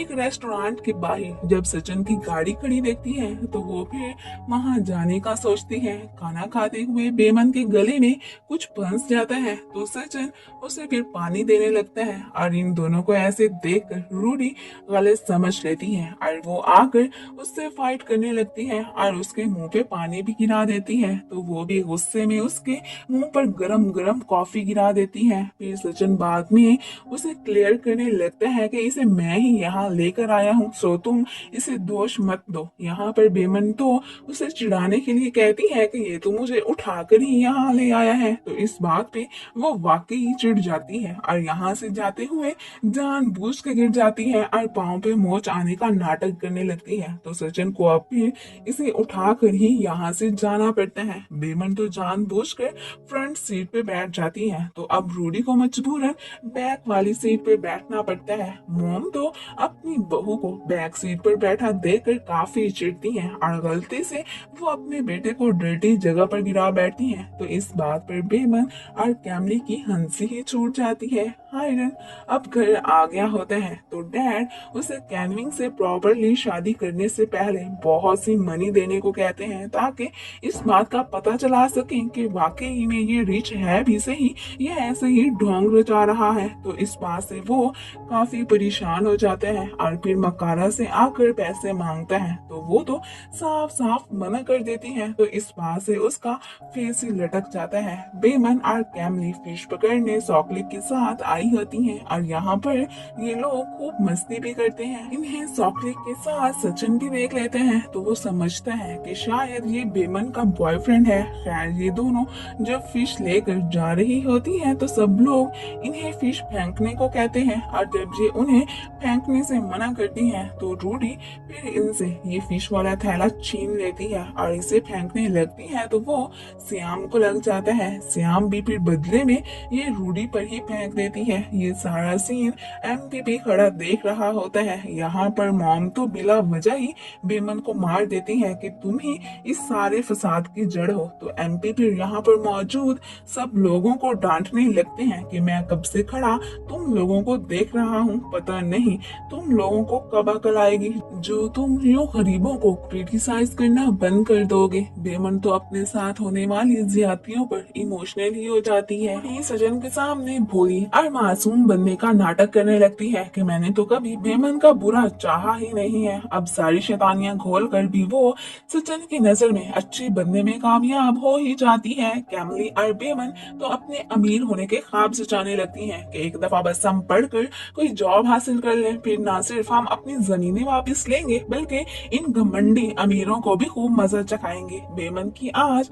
इंसल्ट करने पर एमपी फिर से अपनी कम अकल वाइफ की क्लास ले रहे होते हैं। वो तो खुद को बचाने के लिए सारा इल्जाम श्याम पर लगा देती कहती है कि ये सारी इसकी गलती है। मैंने समझा था कि शायद बेमन ने ही रूडी को हिट किया था, बट वो तो श्याम थी। अगर ये ऐसा ना करती तो मैं बेमन को फिर कुछ ना कहती। अब बेचारी श्याम को भी अपनी गलती माननी पड़ती है और वो भी फिर एमपी से डांट खा ही बैठती है। आयरन की जब मकारा की हाथ से दाल नहीं गलती तो वो अब फिर कैनविंग से ही कोई एक्सक्यूजेस बनाकर पैसे मांगता है, तो वो बेवकूफ भी इसे मनी देने के लिए तैयार हो जाती है। बेमन और कैमली अपना पार्ट टाइम बिजनेस करने सॉकलिक के पास आई होती हैं और यहाँ पर वो तो उसका एडमिशन करवाने में भी उसकी हेल्प करने को तैयार होते हैं। तो इस बात पर बेमन खुश होकर उसे थैंक्स कहने लगती है। इन दोनों को इकट्ठे सचिन भी देख लेता है और उसका तो जेलीसी के मारे बुरा हाल हो जाता है। अब चाहे वो बेमन से जितने ही क्यों न नफरत करता था, बट कहीं ना कहीं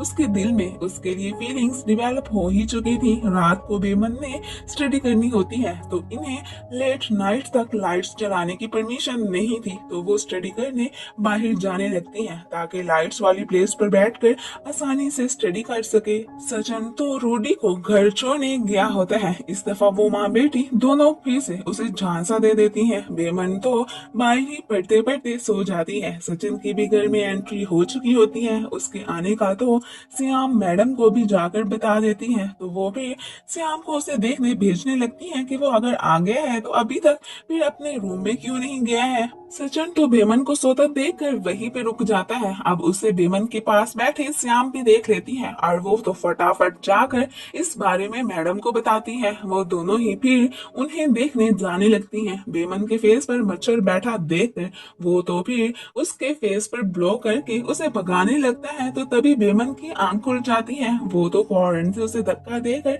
अपने से दूर करती है क्योंकि उसे लगा था कि शायद ये मुझे किस करने वाला था। ये सीन तो मैडम और सियान भी देख लेती हैं और फौरन से घर के अंदर आकर इस बात पे खुश होने लगती हैं कि शुक्र है सचिन ने उसे किस नहीं की थी। अब इन्हें भी तो यही लग रहा होता है कि जैसे उस वक्त वो उसे किस करने वाला था। वहां से जाते हुए श्याम की सचिन के साथ टक्कर हो जाती है और वो फिर उसे पकड़ लेता है। आज फर्स्ट टाइम उसे अपने क्लोज देखकर श्याम तो खुश होकर सोचने लगती है कि शुक्र है ये मेरा ड्रीम नहीं है, और उसके दिल में भी लड्डू फूटने लगते हैं। अब मॉम को तो यही डर होता है कि कहीं बेमन सचिन को अपने चाम में ही न फंसा ले, तो वो सचिन की अब रूडी से जल्द अज जल्द इंगेजमेंट कराने का डिसाइड करती है और सचिन तो इस बात से खुश हो जाता है। बेमन और कैमली जब नेक्स्ट डे मार्केट जाने लगती हैं तो मॉम उन्हें जल्दी घर आने का ऑर्डर देती हैं क्योंकि कैनविंग की शादी होने वाली थी, तो घर में ये सारे काम इन्हीं बिचारियों से करवाती थी। ये दोनों तो फिर सॉकलिक के पास आ गई होती हैं। यहाँ पर सचिन फिर से इन्हें देख लेता है और उसका बस नहीं चल रहा होता कि वो जाकर सॉकलिक का मुंह ही तोड़ दे। वाह यार क्या जेलिसी है। कैनविंग हाइडन के घर आई होती है। काफी देर वेट करने के बाद भी वो घर नहीं आया होता, तो वो कॉल करके उससे पूछने लगती है कि तुम कहाँ हो। यहाँ पर तो वो उल्टा उसी पे गुस्से करने लगता है कि तुम्हें अब मेरी क्या जरूरत पड़ गई है। इस बात पे तो वो इमोशनल हो जाती है और घर पर डैड भी उसे रोता हुआ देख लेते हैं और वो फिर उसे तसल्ली देकर कहने लगते हैं कि बेटा अगर तुम्हें कोई भी प्रॉब्लम है तो तुम मुझसे शेयर कर सकती हो, आखिर मैं तुम्हारा डैड हूँ, तुम्हारा ख्याल रखना मेरा फर्ज है। अब इससे पहले कि कैनविंग उन्हें कुछ बताती, ऊपर से मॉम आकर उन्हें कहने लगती है कि ये बस ऐसे ही इमोशनल हो रही होगी, भला मेरी बेटी को क्या प्रॉब्लम हो सकती है। लेकिन डैड को फिर भी अपनी बेटी की फिक्र होने लगती है कि हो ना हो इसके साथ कोई मसला जरूर है। बेमन का कॉलेज में एडमिशन हो गया होता है। रूडी और सचिन एक रेस्टोरेंट में आए होते हैं। यहाँ पर बाहर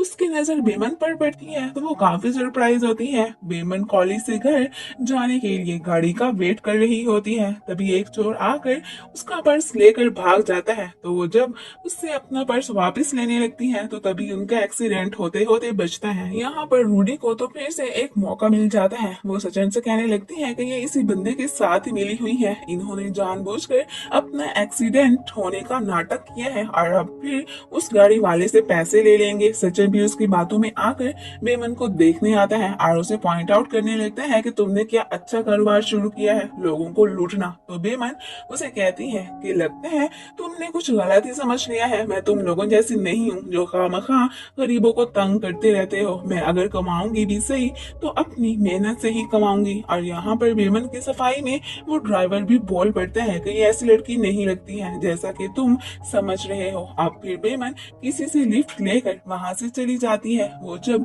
रूम में जाकर अपने बनाए हुए खाने वाले जार्स को देखने लगती है तो तभी मैडम आकर उसे ये सब फेंकने को कहती है और ये रूडी के भड़काने पर ही यहाँ आई थी। श्याम तो यहाँ पर उसके जार्स को फेंकने लगती है तो बेमन उसे ऐसा करने से रोकती है और तभी उसका जार नीचे गिर जाता है तो वो फिर बाकी के जार्स लेकर वहां से भाग जाती है। अब इनकी पकड़न पकड़ाई का शोर सुनकर बाकी सब भी वहां पर इकट्ठे हो जाते हैं और जार में मौजूद सारा स्टफ इन लोगों पे भी गिर जाता है। यहाँ पर बेमन फिर इन्हें कहने लगती है कि अगर तुम लोगों को मेरा यहाँ ये चीजें लाना पसंद नहीं है तो मैं नहीं लाऊंगी, बट एमपी तो उसे इजाजत दे देते हैं कि तुम लोगों को भी राइट्स मिलने चाहिए, तुम्हारा जो दिल करे तुम वो करो। तो अब इजाजत पाने के बाद वो फिर वहां से चली जाती है और गलती से जार वो तो कैनिंग पे भी गिरा बैठती है। अब वो उससे फाइट करने ही लगती है कि हायरन उसे रोक लेता है। अब वो इससे फ्लर्ट करने लगता है तो बेमन उस पर जार फेंकती हुई वहां से जाने की करती है। अब नेक्स्ट डे मैरिज सेरेमनी का दिन था तो रात को मैडम तो इन दोनों फ्रेंड्स से काफी काम कराती है। जब सचिन इनकी हेल्प करने का सोचते हैं तो वो इस बात से चिढ़कर फ्लावर्स के पिलर्स नीचे गिरा देती हैं और बेमन को ये सब फिर अरेंज करने का ऑर्डर देती हैं। एमपी भी सोचने लगते हैं कि ये औरत तो कभी भी नहीं सुधरने वाली है। नेक्स्ट डे भी बेमन फ्लावर्स अरेंज कर ही रही होती है तो सचिन फिर उसकी हेल्प करने लगता है। यहाँ पर बेमन को तो एक कांटा भी चुभ जाता है तो सचिन फिर कांटा निकालने में उसकी हेल्प करने लगता है। इन दोनों को साथ में रूडी भी देख लेती है। अब इससे पहले कि वो इससे फाइट करने जाती मॉम उसे रोक लेती हैं और फिर उसे समझाने लगती हैं कि अभी कुछ दिन बेमन को बर्दाश्त कर लो, एक दफा तुम्हारी सचिन से शादी हो जाए फिर देखना इसे कैसे सबक सिखाएंगे। तो वो फिर अब बेमन से अच्छे से बात करती है। हायरन की भी यहाँ एंट्री हो गई होती है। ये दोनों तो फिर अंदर चले जाते हैं। हायरन और मक्कारा बात करने लगते हैं तो इन्हें इकट्ठे में एमपी भी देख लेता है। अब तो उसे हायरन और इस मक्कारा पर थोड़ा थोड़ा शक होने लगता है। खैर अब फिर इनकी मैरिज सेरेमनी स्टार्ट हो गई होती है। यहाँ पर हायरन जब उन्हें पैसे देने की बात करता है तो डैड गिफ्ट के तौर पर ये पैसे उन्हें ही रखने को कहते हैं। अब खाने के टाइम पर जब बेमन और कैमली इन्हें सर्व करने आती हैं तो वो साथ में इन्हें डांस भी करके दिखाती हैं कि ये तो हमारा ट्रेडिशन है कि जब किसी की शादी हो तो डांस करना चाहिए। यहाँ पर एमपी तो इन्हें फिर अप्रिशिएट भी करते हैं। सियाम भी फिर चुपके से डांस करने लगती है। फिर मैडम तो इन दोनों को थोड़ी देर के लिए कहीं जाने के लिए कह देती हैं तो ये दोनों सॉकलिक के पास आ गई होती हैं और ये सारे मिलकर फिर फिश पकड़ने लगते हैं। हायरन तो कैनिंग से एक्सक्यूज करके वहां से जाने लगते हैं कि मैं अपने कपड़े लेने जा रहा हूँ। पानी में जाने की वजह से बेमन का हैंड दुखने लगता है तो ये बात सचिन भी नोट कर लेता है। खैर यहाँ से जाते हुए जब हायरन को पता चलता है कि बेमन के हाथ पे चोट लगी हुई है तो वो उसे अपने साथ डॉक्टर के पास चलने को कहते हैं तो ये दोनों उसे कहती हैं नहीं वो तो हम खुद ही चली जाएंगी। बट फिर बेमन उसे कहती है कि तुम मुझे मेरे फ्रेंड के पास छोड़ दो, मैं उसके साथ ही चली जाऊंगी। तो वो फिर उसे अपने साथ लेकर जाने लगता है। सचिन भी फिर बस उन्हें जाते हुए देखता रहता है। वो तो इसे सॉकलिक के पास छोड़ने की बजाय खुद ही डॉक्टर के पास लेकर जाने लगता है और इन्हें जाते हुए सॉकलिक भी देख लेता है। बट वो बेमन को सही से पहचान नहीं पाता। ये तो उसे हॉस्पिटल लेकर जाने की बजाय अपने घर की तरफ ले जाने लगता है। तो इस बात पर बेमन परेशान हो जाती है। सचिन सॉकलिक के पास बेमन को देखने जाता है तो उस वक्त वो उन्हें वहां ना देखकर कंफ्यूज हो जाता है कि पता नहीं वो अब हायरन के साथ गई है या सॉकलिक के साथ। मक्कारा जब हायरन को कॉल करती है तो तब बेमन उससे फोन लेकर चीख कर अपनी हेल्प करने को कहती है। तो उनकी आवाज सुनकर ये काफी शॉक्ड होती है और साथ में खुश भी होने लगती है कि चलो अच्छा है बेमन तो अब हमारी लाइफ से निकल जाएगी। बेमन उसे हिट करती वहां से भागने की करती है और उसके जाल में से बचने में कामयाब हो ही जाती है। हायरन फिर अपने कपड़े लेकर घर आ गया होता है। सचिन तो इसे देखकर यही सोचने लगता है कि शायद वो सॉकलिक के साथ ही डॉक्टर के पास गई होगी। नेक्स्ट डे किसी न किसी तरह बेमन सॉकलिक के पास आ गई होती है और फौरन से वो तो बेचारी बेहोश हो जाती है। वो इसकी हार्ट बीट चेक करने लगता है तो सचिन ऊपर से आकर उसे ऐसा करता देखकर गलत समझकर वहां से चला जाता है। बाद में बेमन को होश आता है तो वो अब घर जाने लगती है। इधर सब लोग बेमन के आने का वेट कर रहे होते हैं कि तभी वो भी वहां पर आ जाती है। उसे देखकर हायरन तो अपना फेस नीचे कर लेता है। बेमन अभी घर आई ही होती है कि कमजोरी होने की वजह से फौरन से चकरा कर गिर जाती है और इसी बात से हायरन फायदा उठाकर वहां से जाने की करता है। इन दोनों लड़कियों से दिन रात यूं काम करवाने पर एमपी फिर सबको डांटने लगते हैं और सचिन को कहते हैं कि अब ये तुम्हारी जिम्मेदारी है, तुम इन दोनों लड़कियों का ख्याल रखोगे। बेमन कैमली को जब हायरन की सारी सच्चाई का बताती है कि उसने मेरे साथ क्या करने की कोशिश की थी, तो वो इस बात से काफी शॉक्ड होती है। खैर तभी सचिन आकर कैमली को वहां से जाने को कहता है कि मैंने बेमन से कुछ बात करनी है, और उसके जाते ही वो उसे पूछने लगता है कि ये सारी रात तुम सॉकलेट के साथ क्यों ठहरी रही हो, मुझे पता है तुम दोनों ने खूब रंग रंगलियां मनाई होंगी। तो इस बात पर बेमन उसे थप्पड़ मारने लगती है, तो वो उसका हाथ पकड़ लेता है और इस घटिया बात करने पर वो तो फिर उसे खूब बुरा भला कहने लगती है। रूडी यहाँ पर आ चुकी होती है। जब वो कैमली का काम खराब करने लगती है तो वो भी फिर उसे किसी चीज से टकरा कर गिरा देती है। अब बदले में जब वो उसे डस्ट पेन मारने लगती है तो वो गलती से श्याम को लग जाता है। इस बात पर कैमली स्माइल करने लगती है और ये सारा सीन एमपी भी खड़े देख रहे होते हैं। बेमन सचिन से कह रही होती है कि अब फिर से तुम मुझे घर से निकालने के लिए किस करना चाहते हो तो कर लो। तभी ऊपर से रूडी आकर ये सब देख लेती है और वो बेमन को धक्का देकर गिरा देती है। बेमन भी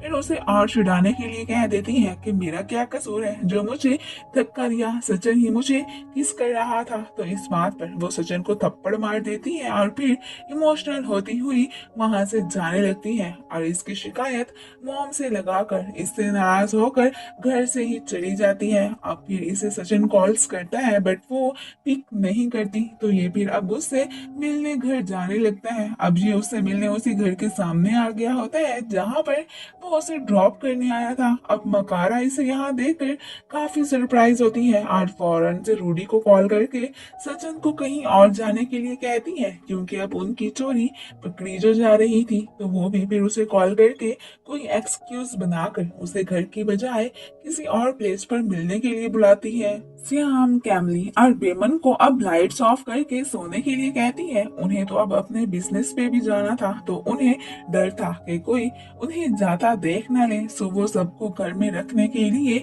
एक प्लान बनाने लगती हैं। सचिन के मनाने पर फिर रूडी मैडम अब उससे अपनी नाराजगी खत्म कर ही लेती है। श्याम अभी अपने रूम में ही खड़ी होती है कि बेमन और कैमली उसे भूत बनकर डरा देती हैं। अब तो वो घर से बाहर ना निकलने का ही सोचती है। इसके बाद वो दोनों फिर मैडम सुट को भी अच्छे से डरा देती हैं, बट एमपी के देखने से पहले ही वो दोनों वहां से चली जाती हैं। अब फिर वो कैनविंग को भी डरा देती हैं। वो भी इन्हें देखकर एक जोरदार चीख मारती है। अब इन सबको अच्छे से डराने के बाद वो फिर सॉकलेट के पास अपने पार्ट टाइम बिजनेस के लिए आ गई होती हैं। उधर तो ये सब इन भूतों के खौफ से डरे बैठे होते हैं और हायरन की भी यहाँ पर एंट्री हो चुकी होती है। अब ये दोनों फिर घर वापस आ गई होती हैं और यहाँ पर सचिन तो इन्हें इस ड्रेसिंग में देख लेता है। अब इससे पहले कि इनकी चोरी पकड़ी जाती, ये तो उसे हिट करने का सोचती हैं और इन्हें हिट करते हुए श्याम भी देख लेती है, बट उसकी नजर में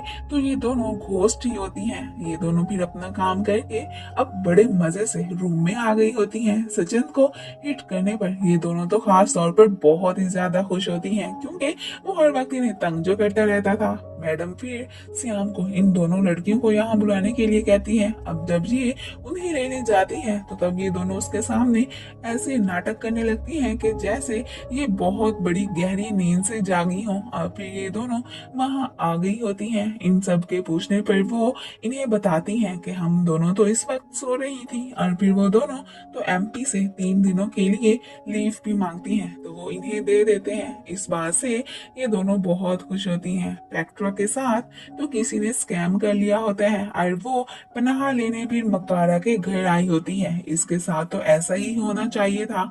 जो दूसरों के साथ बुरा करता है उसके अपने साथ भी ऐसा ही होता है। सचिन और एमपी अब गांव वालों का हाल चाल पूछने आए होते हैं। यहाँ पर तो ये दोनों उन्हें अपनी बेटियों का भी बताने लगते हैं कि वो भी सिटी में जॉब करने गई हैं। मकारा तो सुट को अपने साथ एक ट्रिप पर चलने के लिए कहती हैं, तो वो भी फौरन से उसके साथ जाने के लिए मान जाती है और इसके पीछे भी इस मक्कारा का कोई जाल बिछा था। बेमन और कैमली का पार्ट टाइम बिजनेस तो बहुत अच्छा जा रहा होता है, तो वो इस बात से बहुत खुश होते हैं। अब मकारा का सुट को ट्रिप पे ले जाने का जो मकसद था वो ये था कि हायरन पीछे से कैनविंग को उनके बताए हुए फेक कसिनो लेकर जाएगा और वहां पर ये लोग फिर उससे सारी मनी लॉस्ट करवा लेंगे और फिर बस उसकी लॉस्ट की हुई मनी फिर इनकी हो जाएगी। गांव में सब लोग तो एमपी के वहां पर आने से बहुत खुश होते हैं। यहाँ पर जब वो उन्हें अपनी बेटियों के नेम बताने लगते हैं तो आगे से सचिन फिर उन्हें कुछ बताने से पहले वो तो टॉपिक को ही चेंज कर देता है। रूडी फिर से घर आई होती है तो यहाँ पर उसकी बेमन और कैमली के साथ फिर से फाइट हो जाती है।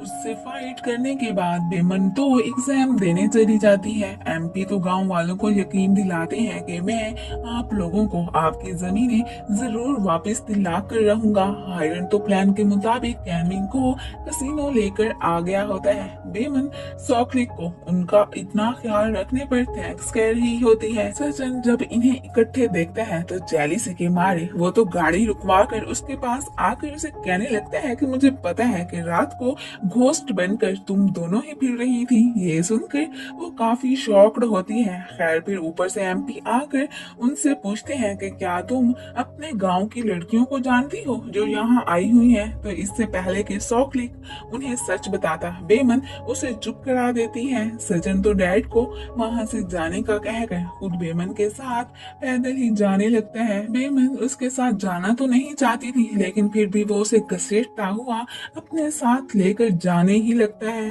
हायरन को जब पता चलता है कि रूडी घर पर अकेली है तो वो फिर उसके पास जाने का डिसाइड करता है और फिर नेक्स्ट सीन में हम देखते हैं कि वो वहां पर आ गया होता है। उसे देखकर तो पेट्रा चुप जाती है। अब उसे कॉल पे बिजी देखकर हायरन तो उसके पानी में बेहोशी की दवा मिला देता है जो कि पेट्रा देख चुकी होती है और वो ग्लास फिर चेंज कर देती है। अब हायरन तो फिर अपनी मिलाई हुई बेहोशी की दवा ही पी लेता है। बेमन सचिन के रूम में सफाई करने आई होती है और उसे बिस्तर में देखकर वो तो उसे भूत समझकर चीख मारती है, तो वो उसकी चीख को रोकने के लिए उसे बिस्तर में ही छुपा लेता है। इधर हायरन साहब तो बेहोश हो गए होते हैं और रूडी अब सचिन के पास जाने लगती है। अब तो सुध भी ट्रिप से आ गई होती है और जब उसे पता चलता है कि बेमन सचिन के रूम में है तो वो फिर वहां जाने लगती है। इधर ये दोनों मॉम और श्याम की आवाजें सुनकर परेशान हो जाते हैं। अब वो उनके ऊपर से ब्लैंकेट खींचने लगती हैं तो सचिन तो चुपके से बिस्तर से निकलकर वहां से जाने की करता है। अब सिर्फ बिस्तर पर अकेला बेमन को देखकर ही इन्हें चैन आता है। फिर सचिन रूम में आकर बेमन को फिर इनकी बातों से बचाने के लिए उसे वहां से जाने को कह देता है। रूडी भी यहाँ पर आ गई होती है तो ये दोनों तो उसे तंग करने का कोई भी मौका वहां से जाने नहीं देती। उस पे पानी की बौछार कर देती है। हायरन कैमिंग के पास आ गया होता है और वो इमोशनल होकर उसे बताने लगती है कि मैं तो गैम्बलिंग में सब कुछ हार चुकी हूँ। ये सुनकर तो हायरन खुश होने लगता है क्योंकि आखिरकार वो लोग अपने प्लान में कामयाब जो हो चुके थे। घर पर बेमन जब कोई चीज गिरने पर उठाने लगती है तो तब रूडी उस पे पानी फेंकने लगती है तो गलती से वो तो एमपी पे पानी गिरा बैठती है और फिर फौरन से ग्लास बेमन के हाथ में दे देती है। बेमन एमपी से अपोलोजाइज करने लगती है तो वो इसे कहते हैं तुम क्यों माफी मांग रही हो, मुझे पता है जिसने ये हरकत की है। ये कहकर वो वहां से चले जाते हैं। बेमन और कैमली का पार्ट टाइम बिजनेस तो बहुत अच्छा चल रहा होता है और इन्हें यहाँ से बहुत सा प्रॉफिट भी मिलता है। अब ये तीनों इस बात की खुशी मना रहे होते हैं तो सचिन अब फिर से बेमन को सॉकली के साथ देखकर गुस्से में वहां से चला जाता है। इन दोनों ने कुछ मनी अपने पेरेंट्स को भी भेजी होती है तो वो लोग इस बात से बहुत खुश होते हैं कि उनकी बेटियां बहुत अच्छा कमा रही हैं। कैमिंग तो फिर से कसिनो आई होती है। आयरन और मकारा तो कसिनो के बाहर खुशियां मना रहे होते हैं कि अब बहुत जल्दी हम कैमिंग की सारी मनी हड़पने वाले हैं। इसी प्लेस पर बेमन और कैमली भी डिलीवरी करने आई होती है। वो तो यहाँ पर आयरन और मकारा को इकट्ठे देखकर काफी शौक होती हैं कि ये दोनों साथ में क्या कर रहे हैं और वहां से जाते हुए उन्हें अच्छे से तंग करके ही जाती हैं। अब इन्हें एक लेडी के थ्रू पता चलता है कि इस घर के पास एक प्राइवेट कसिनो भी है, तो वो फिर सोचने लगती हैं कि ये दोनों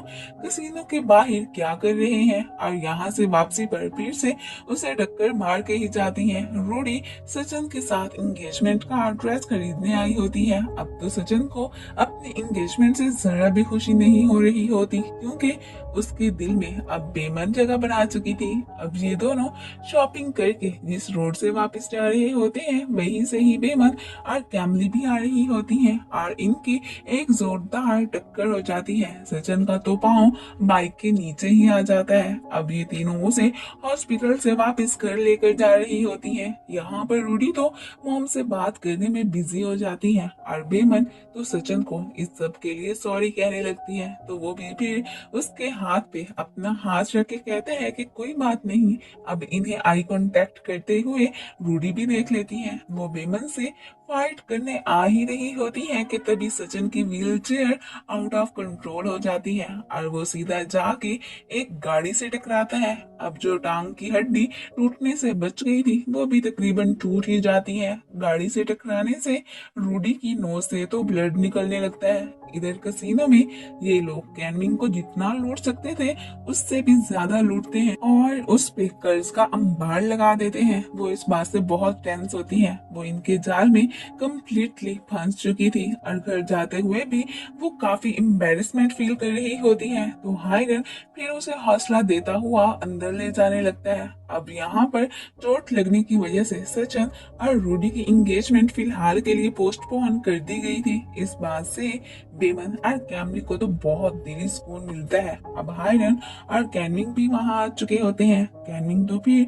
वहाँ से एक्सक्यूज बनाकर रूम में चली जाती है। अब डैड को तो यकीन होता है कि उनकी बेटी के साथ कोई प्रॉब्लम है और वो सुध को इस मसले का पता लगाने को कहते हैं, बट वो तो मानने को ही तैयार नहीं होती। भला मेरी बेटी को क्या प्रॉब्लम होगी। अब यहाँ पर वो बेमन को कोसने लगती हैं कि उसकी वजह से एंगेजमेंट को पोस्टपोन करना पड़ा, बट एमपी उसे कहते हैं कि मुझे लगता है कि इस बात से सचिन को जरा भी दुख नहीं हुआ है, बल्कि वो तो एंगेजमेंट ना होने से खुश है। यहाँ पर वो उससे ये भी कहते हैं कि अगर वो रूडी की जगह बेमन को लाइक करेगा तो मुझे इस बात से कोई एतराज नहीं होगा, बट सुध तो इस बात से मुंह फुला के बैठ जाती है। सचिन तो इनकी बातें सुन रहा होता है और वो तो इस बात से खुश होने लगता है कि अगर मैं बेमन को अपना लाइफ पार्टनर बना लूंगा तो कम से कम डैड को तो इससे कोई मसला नहीं होगा। रात को वो बेमन को अकेला बैठकर वहां जाने लगता है तो इधर उधर फिरने वाले इंसेक्ट्स को देखकर डर जाता है और वो बेमन को फिर डर के मारे चिपक जाता है। श्याम तो इन दोनों को साथ में देखकर गलती समझ बैठती है। खैर यहाँ पर सचिन जब उससे फ्लर्ट करने लगता है तो वो उसकी नोज पे बाइट कर लेती है। श्याम तो ये सब देखकर फटाफट सुध को जाके बताती है। अब इससे पहले कि वो बेमन के पास जाती, ऊपर से सचिन आकर उनका ये प्लान नाकाम कर देता है। बेमन और कैमली के पेरेंट्स अपनी बेटियों के लिए बहुत उदास होते हैं तो वो फिर उनसे मिलने जाने का डिसाइड करते हैं। सॉकली की प्लेस का कैमली के डैड को पता था। आखिरकार वो उसका फ्रेंड जो था सचिन और रूडी फिर से कहीं जा रहे होते हैं तो रास्ते में उनकी नजर बेमन पे पड़ती है जो इस वक्त यूनिफॉर्म पहने हुए होती है। तो सचिन अब उसे देखने जाने लगता है। इधर ही बेमन की पेक्ट्रा से मुलाकात हो जाती है। अब इससे पहले कि वो उससे सब सच सच का पता चलाती, ऊपर से सचिन और रूडी वहां पर आ जाते हैं तो पेक्ट्रा इस बात से फायदा उठाकर वहां से भागने की करती है। तो बेमन फिर अब गुस्से में सचिन को देखने लगती है। फिर घर पर वो कैमली को बताती है कि आज पेक्ट्रा को तो मैंने बस पकड़ ही लिया था, बट सचिन और रूडी की वजह से वो मेरे हाथों से बच के निकल गई। नेक्स्ट मॉर्निंग हम देखते हैं कि इन दोनों फ्रेंड्स के पेरेंट्स अब चॉकलेट की प्लेस पर आ गए होते हैं और ये तीनों इस बात से बेखबर अपने रेंट के रेस्टोरेंट पर बड़े मजे से बैठे गॉसिप्स कर रहे होते हैं। घर पर बेमन कैनविंग को एक लेटर लाकर देती है जो इसके लिए आया था। अब कैनविंग तो ये लेटर लेकर उसे वहां से जाने को कह देती है। इसमें उसे सारी लोन ली गई मनी को वापस करने का ऑर्डर दिया हुआ था। बेमन तो इसके रूम के बाहर ही खड़ी होती है तो ऊपर से सचिन भी वहां पर आ जाता है। एंड ये दोनों जब कैनमिंग की रोने की आवाजें सुनते हैं तो फौरन से उसके रूम में जाते हैं जहाँ पर अब वो बेहोश होती है। सचिन फिर उसे उठाकर वहां से ले जाने लगता है। सब लोग तो कैनमिंग को लेकर बहुत परेशान हो जाते हैं। बेमन ने तो उसके रूम में मौजूद लेटर को उठा लिया था। इधर हायरन और मकारा तो अपनी जीत का जश्न मना रहे होते हैं कि अब सचिन की फैमिली की सारी मनी हमारी हो चुकी है। रूडी आकर उन्हें फिर बताती है कि कैनमिंग का मिसकैरेज हो गया है, अब फिर से हमारे एंगेजमेंट को पोस्टपोन कर दिया गया है। उसकी मॉम को तो अब इस बात से कोई फर्क नहीं पड़ता था कि रूडी की एंगेजमेंट सचिन से हो या ना हो। कैनमिंग तो अपने बेबी को खोने से बहुत अपसेट होती है। घर पर बेमन और कैमली तो वो लेटर पढ़ चुकी होती हैं और वो दोनों इस बात से काफी परेशान होती है कि अगर वाकई में कैनमिंग ने इतना सारा कर्ज लिया है जो इस लेटर में अब वापस लेने की डिमांड कर रहे हैं तो एमपी की फैमिली तो इस कर्ज को चुकाते चुकाते अपने घर को भी खो देगी। इन्हें यहाँ पर इस सारे स्कैम के पीछे हायरन और मकारा पर ही शक होने लगता है। हायरन जब कैनमिंग को भेजा हुआ लेटर देखने लगता है तो वो इसे यहाँ पर नहीं मिलता तो इस बात पर वो परेशान हो जाता है कि वो आखिर कहाँ गया। रात को एमपी जब अपनी लैंड्स के डॉक्यूमेंट्स देखने लगते हैं तो इसमें उसे कुछ डॉक्यूमेंट्स मिसिंग लगते हैं तो वो इस बात पे परेशान हो जाते हैं। बेमन और सचिन की जब मुलाकात होती है तो तब बेमन को उसके लिए बहुत बैड फील हो रहा होता है कि पता नहीं अब इनका क्या बनेगा। अब कैनमिंग ने इन्हें लेटर का नहीं बताया होता तो बेमन भी फिर इस बारे में सचिन को कुछ नहीं बताती। फिर नेक्स्ट सीन में हम देखते हैं कि हॉस्पिटल में रूडी और मकारा तो कैनमिंग को पूछने आई होती हैं और इमोशनल होने की बहुत ही अमेजिंग एक्टिंग करने लगती हैं। उनके जाने के बाद हायरन भी फिर यहाँ पर आ चुका होता है और वो भी यहाँ पर इमोशनल होने की बहुत ज्यादा ही एक्टिंग करने लगता है। दूसरी तरफ डैड सचिन को खानदानी रिंग देकर कहते हैं कि तुम जो भी अपना लाइफ पार्टनर चुनोगे उसे तुम ये रिंग ही पहनाना। अब सचिन यहाँ पर खड़े होकर रिंग को देख रहा होता है तो वही नीचे ही बेमन भी खड़ी होती है। सचिन का इस रिंग को रूडी को देने का बिल्कुल भी मन नहीं कर रहा होता। तभी वो रिंग गिरने लगती है तो बेमन उसे पकड़ लेती है। तो अब सचिन फिर ये रिंग उसे देकर कहते हैं कि इसे तुम संभाल कर रखना। वो तो इतनी ब्यूटीफुल डायमंड की रिंग देखकर काफी सरप्राइज होती है और सोचने लगती है कि ये इसने मुझे क्यों दी है और फिर अब वो इसे एक सेफली प्लेस पर रखने का सोचने लगती है। नेक्स्ट डे बेमन और कैमली जब काम पे जा रही होती है तो तब सचिन उसके पास आकर उसे थैंक्स कहता है कि तुमने मेरी रिंग का ख्याल रखा है। एंड तभी यहाँ पर कैमली उससे पूछती है कि कैसी रिंग। अब इससे पहले कि बेमन उसे इस सब के बारे में बताती ऊपर से श्याम आ जाती है तो वो दोनों फिर चुप कर जाती हैं। एमपी सूट से पूछ रहे होते हैं कि मेरे डॉक्यूमेंट्स में से कुछ गायब है, क्या तुम्हें पता है कि वो कहाँ है। तो यहाँ पर वो फिर उन्हें बताती हैं कि वो तो मैंने हायरन को दे दिए थे। तो इस बात पे वो उस पे गुस्सा करने लगते हैं कि एक तो आदमी वो मुझे भाता नहीं है, ऊपर से तुमने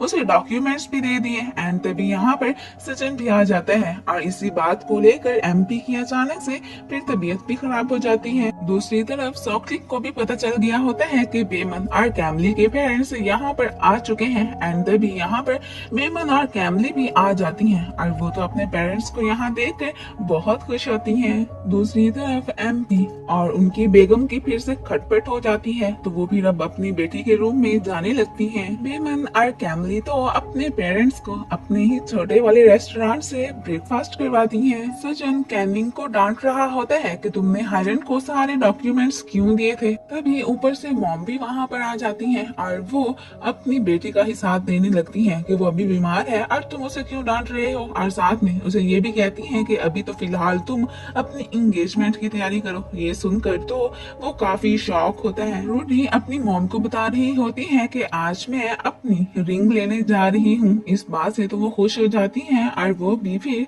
सचिन के घर जाने लगती है। सचिन को हायरन पे शक होता है तो वो फिर बेमन को लेकर कैनमिंग के रूम में आया होते हैं और यहाँ पर ये दोनों मिलकर फिर कुछ डॉक्यूमेंट्स ढूंढने लगते हैं। यहाँ पर उन्हें एक एग्रीमेंट मिलता है जिसके थ्रू उन्हें पता चलता है कि केविन ने लोन लेने के चक्कर में अपनी सारी जायदाद को गिरवी रखवा दिया हुआ है। ये सब देखकर सचिन काफी शॉक होता है और इधर ही हम देखते हैं कि रूडी मैडम की भी एंट्री हो गई होती है और जब उसे पता चलता है कि बेमन और सचिन केविन के रूम में है तो वो फिर वहां जाने लगती है और रूम में आकर जब वो बेमन को सचिन के साथ देखती है तो यहाँ पर वो फिर से उसे जली कटी बातें सुनाने लगती है। तो यहाँ पर बेमन भी उसे फिर उसकी टक्कर का जवाब देकर ही जाती है। इस बात से तो वो अपना सा मुंह लेकर रह जाती है। यहाँ पर वो सचिन को अपनी खानदानी रिंग देने की बात करती है तो तभी ये सारी बातें बेमन भी सुन लेती है और वो वही वाली डायमंड की रिंग लेकर वहां पर आ जाती है। बट सचिन तो रूडी से कहने लगता है कि वो वाली रिंग तो मुझसे गुम हो गई है, अब तुम ये वाली पहन लो। ये देखकर तो बेमन सब समझ जाती है कि असल में ये खानदानी रिंग रूडी को देना ही नहीं चाहता है और फिर सचिन के कहने पर वो वहां से चली जाती है। इस बात पर तो रूडी को बहुत गुस्सा आता है और वो घर आकर अपनी मॉम को भी ये सारा कुछ बताती है कि सचिन ने मुझे अपनी खानदानी रिंग नहीं दी है, बल्कि उसने मुझे ये कह दिया है कि वो तो गुम हो गई है। अब यहाँ पर इन्हें तो शक होने लगता है कि वो जरूर बेमन ने ही चोरी की होगी। अब इससे पहले कि बेमन के पास कोई ये वाली रिंग देखता वो तो इसे एक जार के अंदर छुपाने लगती है। बेमन से ये रिंग निकलवाने रूडी और उसकी मॉम घर में आ गई होती हैं और यहाँ पर वो तो सियाम को इन दोनों की तलाशी लेने को कहती हैं कि खानदानी रिंग जरूर इन दोनों के पास ही होगी। सचिन तो गुस्से में जाकर केविन को ये सारे एग्रीमेंट के डॉक्यूमेंट्स दिखाता है और उस वक्त ये सारे डॉक्यूमेंट्स मॉम भी देख लेती हैं और वो तो यहाँ पर केविन पे गुस्सा करने लगती है कि ये तुमने क्या कर दिया है और वो फिर उनसे सॉरी बोलने लगती है। फिर तभी डैड आकर अपनी वाइफ को यूं केविन को डांटने से मना करते हैं कि जो होना था वो तो हो गया, अब इसे यूं डांटने का क्या फायदा। बेमन और कैमले के कपड़ों की तलाशी लेने से उन्हें तो कुछ नहीं मिलता तो वो फिर उसके रूम में जाकर तलाशी करने लगती हैं और यहाँ पर मकारा तो श्याम को बेमन की बुक्स को भी जलाने का ऑर्डर दे देती है। इधर ही हम देखते हैं कि एमपी और कैन घर आ गए होते हैं। श्याम तो उनका सारा ऑर्डर मान लेती है और वो बेमन की बुक्स को जलाने लगती है। अब यहाँ पर रूडी और मकारा तो उनके बैग्स की भी तलाशी लेने लगती है। अब आखिरकार आ जाके एक जार की बोतल रह जाती है और वो इसे फेंक कर तोड़ने ही लगती है कि तभी सचिन आकर इस जार को पकड़ लेता है। यहाँ पर एमपी भी उन पे गुस्सा करने लगते हैं कि हम लोगों के घर पे ना होते हुए तुम लोगों ने यहाँ पे क्यों उधम मचा के रखा हुआ है। और फिर ये दोनों माँ बेटी तो वहाँ से चली जाती हैं और घर आकर ये दोनों तो दिन में सपने सजाने लगती हैं कि हम लोग जब उस घर में चले जाएंगे तो तब इन सारी फैमिली को अपने नौकर बनाकर ही रखेंगे। दूसरी तरफ सचिन जब बेमन से मिलने आता है तो तब फैमिली तो वहां से चली जाती है और यहाँ पर सचिन उसे फिर उसका जार वापस कर देता है। तो यहाँ पर बेमन उसे कहती है कि रिंग इसी जार में ही है तो इसलिए तुम इसे अपने पास रख लो, बट सचिन तो कहता है कि नहीं, ये फिलहाल तुम अपने पास ही रखो। अब इन लोगों ने तो इस घर से मूव करने का प्लान बना लिया था तो बेमन उसे कहती है कि तुम लोग चाहे जहाँ भी जाओगे हम दोनों आकर तुम लोगों को सर्व करेंगी और वो भी पैसे लिए बगैर। ये सुनकर तो सचिन काफी सरप्राइज होता है कि ये लोग कितने काइंड हैं और मैं आज तक इन्हें कितना बुरा समझता आया था। एमपी और सचिन ने तो एक बहुत ही सुंदर घर भी तलाश कर लिया होता है। बेमन और सोक्लिक फूड की डिलीवरी करने एक प्लेस पर आए होते हैं और यहाँ पर ये दोनों तो हायरन और मकारा को इकट्ठे भी देख लेते हैं। यहाँ पर बेमन तो फिर इनकी बातें सुनने लगती है। हायरन को तो मकारा उसका कमीशन देती है और फिर जब वो वहाँ से जाने लगती है तो तब बेमन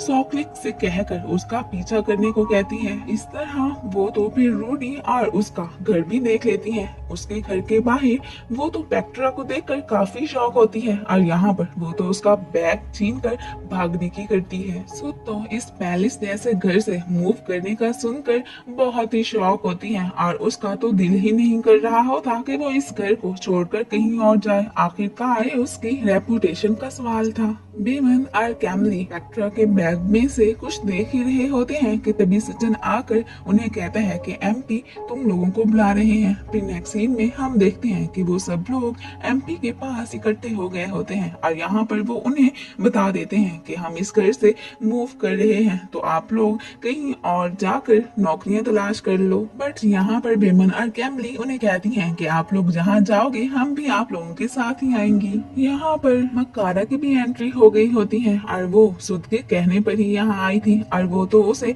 अपनी नौकरानी ही इमेजिन करने लगती है, बट रियल में तो वो श्याम ही होती है। कैनविंग तो स्ट्रेस के मारे खुद को शूट करने लगती है, तो तब बेमन और कैमली उसे देख लेती है और यहाँ पर वो तो उसे यूं सुसाइड करने से मना करने लगती है। तभी सचिन आकर फिर उससे उसकी गन छीन लेता है और मॉम तो आकर उल्टा उस पे गुस्सा करने लगती है, तो तब सचिन फिर उन्हें वहाँ से जाने को कह देता है और वो कैनविंग को फिर तसल्ली देने लगता है। फिर बाद में हम देखते हैं कि वो लोग अपने नए घर में शिफ्ट हो गए होते हैं और यहाँ पर तो कैनविंग आकर बहुत खुश होती है और साथ में अपनी गलतियां करने पर पछता भी रही होती है। सो तो मकारा के साथ मिलकर अपनी ज्वेलरी बेचने आई होती है और यहाँ पर उसे पता चलता है कि जो ज्वेलरी वो बेचने आई है वो तो फेक है। ये सुनकर वो काफी सरप्राइज होती है और फिर दूसरी शॉप पर चेक करवाने पर भी जब उसे पता चलता है कि वाकई में ये ज्वेलरी फेक है, तो तब वो फिर बहुत परेशान हो जाती हैं और साथ में इमोशनल भी कि हायरन ने उन लोगों को कितना बड़ा धोखा दिया है। पेट्रा के बैग में से तो कैनविंग के लॉन वाले डॉक्यूमेंट्स निकले थे, तो इस बात पे बेमन काफी सरप्राइज हो रही होती है उसके पास ये डॉक्यूमेंट्स कैसे आए और वो भी मकारा के घर के बाहर क्या कर रही थी। और यहाँ पर इसे तो समझ आने लगती है कि ये सारे लोग आपस में मिले हुए हैं और हायरन भी इन्हीं के अंडर ही काम करता है। और तभी ये डॉक्यूमेंट वाला पेज उड़कर साइड पे गिरता है, तो तब सचिन फिर इसे उठाने लगता है, तो तब बेमन जल्दी से इसे उठाकर अपने बैग में रख लेती है और जब वो उसे बताती है कि मैं सॉकलेट के पास जा रही हूँ, तो सचिन फिर उसे अपने साथ लेकर जाने लगता है। अब रास्ते में सचिन तो रूडी से मिलने का सोचता है और जब वो एक बहुत बड़े घर के बाहर गाड़ी रोकता है, तो तब बेमन कहती है कि ये तो रूडी का घर नहीं है, लेकिन सचिन को तो उसकी बात पे यकीन नहीं आता और बाद में उसे पता चलता है कि वो जिस घर के बाहर खड़ा हुआ है असल में वो तो उसके फ्रेंड का घर है। अब ये दोनों सोचने लगते हैं कि अगर ये रूडी का घर नहीं था तो फिर उसने मुझसे झूठ क्यों बोला था। और फिर यहाँ पर वो तो बेमन से पूछने लगता है कि क्या तुम्हें पता है कि रूडी का घर कहाँ है, और इसी के साथ ही ये सीन कट हो जाता है। फिर नेक्स्ट सीन में हम देखते हैं कि रूडी और मकारा ने तो उस घर में अपना कब्जा जमा लिया होता है और श्याम ने तो इनके अंडर काम करने का ही सोचा था और वो यहाँ पर आकर इन्हें बताती है कि हायरन आप लोगों से मिलने आया है। तो वो फिर इस बात से परेशान हो जाती हैं और उसे कहती हैं कि तुम यूं करो, पुलिस को कॉल करके इसे पकड़वा ही दो। तो वो फिर यहाँ पर पुलिस को कॉल करने लगती है। अब ये दोनों भी उसी रास्ते से ही गुजर रहे होते हैं, तो तब ये लोग यहाँ पर हायरन के पास पुलिस को देखकर काफी शॉक होते हैं और तब वो उन्हें कह रहा होता है कि यहाँ पर मैं तो अपनी वाइफ से मिलने आया हूँ। जब वो यहाँ पर मकारा का नाम लेते हैं, ये सुनकर तो बेमन और सचिन काफी शॉक होते हैं। मकारा और रूडी तो हायरन की आवाजें सुनकर काफी परेशान होती हैं और इसे यहाँ से भगाने के बारे में सोचने लगती है, क्योंकि वो तो पुलिस के होते हुए भी यहाँ से हिलने को तैयार नहीं था। बेमन और सचिन भी खड़े हायरन को ही देख रहे होते हैं। सचिन तो यही समझ रहा होता है कि शायद उनके मूव करने के बाद रूडी और उसकी मॉम ने ये घर बाय कर लिया है, तभी तो हायरन उनका नाम ले रहा है। अब इस बात से बेमन तो बहुत चिढ़ती है, उसे तो कंफर्म था कि ये सब स्कैम के थ्रू ही इन्होंने हासिल किया है। अब यहाँ पर मकारा फिर हायरन को धमकी देती है कि अगर तुम अब यहाँ से नहीं गए तो मैं तुम्हारे सारे फ्रॉड का पुलिस को बता दूंगी, फिर जेल में ही सड़ते रहना। तो फिर अब वो वहाँ से जाने लगते हैं। तो अब बेमन और सचिन भी फिर वहाँ से चले जाते हैं। हायरन तो फिर सीधा रेस्टोरेंट आता है जहाँ पर कैमली और बेमन वर्क करती थी। फिर बाद में बेमन जब रेस्टोरेंट पहुँचती है तो तब वो फिर यहाँ पर हायरन को बैठा देखकर काफी सरप्राइज होती है। कमीशन थोड़ा मिलने पर पेट्रा तो मकारा पे भड़क जाती है, तो बस इसी बात पर वो श्याम से कहकर उसकी खूब कुट लगवा देती है। बेमन अब जानबूझकर हायरन से मीठी मीठी बातें करने लगती है ताकि हो सकता है कि हायरन उसकी बातों से फिसल कर अपने सीक्रेट्स का उसे बता दे। उसे ऐसा करता देखकर उसके मॉम डैड तो बहुत गुस्सा हो जाते हैं। अब इससे पहले कि वो हायरन की पिटाई लगाते, कैमली भी उन्हें रोक लेती है। अब पेट्रा जब उनसे कुछ खा के बाहर जा ही रही होती है तो तब वो हायरन के हथों चढ़ जाती है। बेमन भी यहाँ पर इन दोनों को देख लेती है और चुपके चुपके इनकी बातें सुनने लगती है। और यहाँ पर उसे पता चलता है कि इनकी जमीनों को हड़पने वाला और स्कैम करने वाला कोई और नहीं बल्कि हायरन ही है। वो इस बात से काफी शॉक होती है और फिर उसे ढूंढते ढूंढते कैमली भी यहाँ पर आ जाती है और वो भी इस बात से काफी सरप्राइज होती है कि पेट्रा साहिबा हायरन के साथ ही मिली हुई है। दूसरी तरफ रूडी सचिन से मिलने आई होती है। यहाँ पर सचिन तो उससे ब्रेकअप करने की बात करता है कि मैं अब तुम्हारे काबिल नहीं रहा हूँ, मैं पुअर हो गया हूँ, तुम अपने लिए अब मुझसे बेहतर किसी और आदमी को ढूंढ लेना। वो तो इस बात से बहुत इमोशनल हो जाती है। आखिर को जो भी था वो सचिन को लेकर सीरियस थी। अब मनी से चीजें तो खरीदी जा सकती हैं बट लव नहीं। कैनविंग तो बेमन से अपोलोजाइज करती है कि मैंने पास्ट में तुमसे बहुत बुरा सलूक किया था और फिर यहाँ पर वो उससे ये भी हेल्प मांगती है कि जरा वो उस पर्सन का तो पता लगा दो जो हायरन के साथ ये सब स्कैम करने में इन्वॉल्व है। अब उसे तो पता था कि वो मक्कारा है बट इस बारे में कैनिंग को नहीं बताती क्योंकि उसके पास अभी उसके खिलाफ कोई ठोस एविडेंसेस जो नहीं थे। फिर बाद में सचिन उससे फेवर मांगता है कि क्या तुम मेरे साथ मेरे पुराने वाले घर में चल सकती हो, बस मैंने ये पता लगाना है कि वाकई में रूडी ने वो घर बाय किया है। तो फिर वो दोनों अब अपना गेटअप चेंज करके वहां पहुंचे होते हैं। यहाँ पर बेमन से तो मकारा का इस घर में रहना बर्दाश्त नहीं होता। वो तो यहीं पर खड़े खड़े उसकी इंसल्ट करने लगती है। वो भी आगे से गन उठाकर उसे मारने ही लगती है कि तब ये दोनों गिरते पड़ते वहां से भागने की करते हैं। मकारा फिर इन तक नहीं पहुंच पाती। अब रास्ते में एक डॉग इनके पीछे पड़ जाता है। सचिन की तो फ्रॉक पहने होने की वजह से उस डॉग के हाथों शामत ही आ जाती है। आयरन फिर से रेस्टोरेंट आ गया होता है। कैमली को उसके पास बैठा देखकर सॉकलिक को तो बहुत गुस्सा आता है। अब यहाँ पर बेमन और सचिन भी अपने इस गेटअप में पहुंच आए होते हैं। उन्हें तो इस अजीब से हुलिये में कोई भी पहचान नहीं पाता। आयरन तो उन्हें अजीब से लोग समझकर हिट करने ही लगता है कि सब लोग फिर उनकी साइड लेने लगते हैं। तो वो फिर अब दोनों वहां से चले जाते हैं। फिर नेक्स्ट सीन में हम देखते हैं कि जब वो दोनों घर आते हैं तो तब मॉम डैड उन्हें चोर समझकर शूट करने ही वाले होते हैं कि तभी फिर बेमन सचिन के सर से विग उतार देती है। तो अब जाके उन्हें पता चलता है कि ये तो उन्हीं का बेटा ही है। बेमन तो फिर वहां से भागने की करती है। अब फिर ये लोग अपने घर को लेकर ही डिस्कशन करने लगते हैं। तो तब बेमन इनकी बातें सुनकर डिसाइड करती है कि अब चाहे जो भी हो जाए मैं इन्हें इनका घर वापस दिला कर ही रहूंगी। पेट्रा की तो आयरन के हाथों शामत आई होती है। अब ये फिर मकारा को मिलकर सबक सिखाने का प्लान बनाने लगते हैं। अब प्लान के अकॉर्डिंग पेट्रा तो बुरी कंडीशन में उनके घर गई बैठी होती है और वो भी उसकी हालत को देखकर उसे अपनी मेड बना लेती है। एक मॉल में रूडी और उसकी मॉम की कैनिंग और सुट से मुलाकात हो जाती है और वो यहाँ पर इन्हें उनकी पुअर कंडीशन की वजह से लुक डाउन करने लगती हैं। तो इस बात पर इनकी अच्छी खासी फाइट हो जाती है और इसी मॉल में ही बेमन और कैमली भी आई होती हैं। वो इनकी फाइट को देख लेती हैं और फिर जाकर कैनिंग और सुद की साइड लेने लगती हैं और इन दोनों को खूब मजा चखाती हैं और फिर वो तो कैनिंग और सुद को लेकर वहां से चली जाती हैं। और इस सब इंसिडेंट के बारे में फिर सुद आकर एमपी और सचिन को भी बताती है। तो इस बात पर सचिन को रूडी पे बहुत गुस्सा आता है। खैर बेमन की अब ग्रेजुएशन कंप्लीट हो गई होती है तो इस बात से उसके पेरेंट्स काफी खुश होते हैं और अब तो वो फिर अपनी इंटर्नशिप भी स्टार्ट करने वाली थी। सॉकलिक तो बेमन को शादी के लिए प्रपोज करता है तो इस बात से उसकी फैमिली को तो कोई ऐतराज नहीं होता और ये दोनों भी बहुत खुश होते हैं। रात को आयरन तो अपना गेटअप चेंज करके मकारा को सबक सिखाने आ गया होता है। गार्ड को तो वैसे ही उसने खरीद लिया था। बेमन, कैमली और सॉकलिक भी अपने अपने गेटअप चेंज करके आज मकारा के घर जाने लगते हैं। आज वो इनके खिलाफ एविडेंसेस इकट्ठे करने ही जा रहे थे।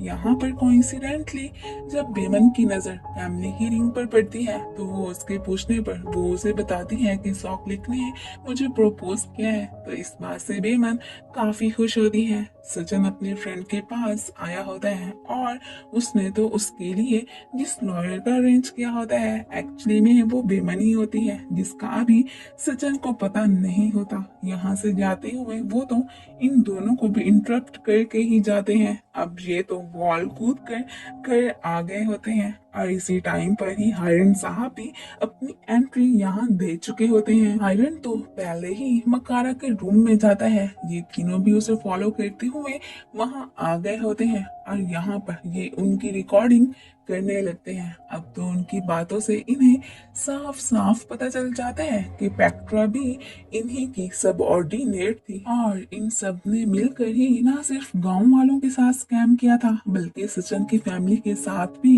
यही घिनौना खेल खेला था। ये तीनों तो यहाँ पर इनकी नजर में भी आ जाते हैं बट फॉर्चुनेटली फिर उनसे बच के निकल ही जाते हैं और साथ में विटनेस के तौर पर ये पेक्ट्रा को भी ले जाते हैं। इन्हें जाते हुए सचिन भी देख लेता है बट अभी तक वो इन्हें पहचान नहीं पाया था। अब वो इन्हें यहाँ पर रोक लेता है और कहने लगता है कि तुम लोग पेक्ट्रा को यहाँ से कहाँ लेकर जा रहे हो। अब फिर इनके कहने पर पेक्ट्रा उन्हें कह देती है कि मैं तो इनके हाथों शौक से किडनैप होके जा रही हूँ, सो हमें जाने दो। तो फिर वो लोग अब इनकी किडनैपिंग में टांग नहीं अड़ाते।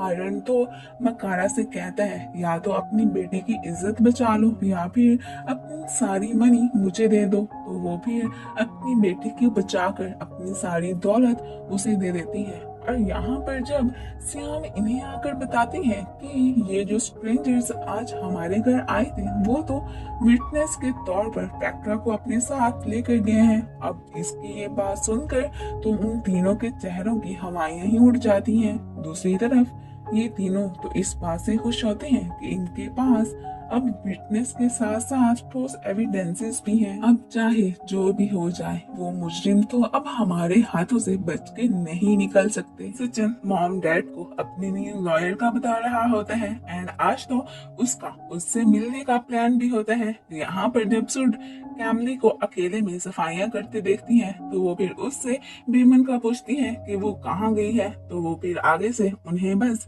इतना ही बताती है कि वो आज हाफ छुट्टी पे गई है। अब एक स्मॉल घर में रहकर कैनविंग अपने डैड के बहुत क्लोज हो गई थी और वो इस बात से काफी खुश भी होती है। फिर नेक्स्ट सीन में हम देखते हैं कि सचिन अब अपनी लॉयर मैथिंग को मिलने ऑफिस आया होता है जो कि एक्चुअली में बेमन होती है बट वो तो यहाँ पर उससे बिल्कुल एक स्ट्रेंजर की तरह मिलती है कि सचिन को ये शक ना हो कि वो बेमन है। सचिन तो पहले उसे अपना केस देने में थोड़ा हेजिटेट हो रहा होता है कि पता नहीं ये सॉल्व कर पाएगी भी या नहीं बट फिर उसके कॉन्फिडेंस को देखकर वो भी उन पे बिलीव करके उसे अपना केस सॉल्व करने के लिए हायर कर ही लेता है। आयरन और मकारा की अभी पैसों को लेकर बहस हो ही रही होती है कि तभी ऊपर से पुलिस भी अरेस्ट वारंट लेकर इन्हें पकड़ने पहुंच आई होती है। पहले तो ये दोनों एक दूसरे पे ही इल्जाम लगाने लगते हैं कि असल में सारा स्कैम आयरन ने किया था बट पुलिस भी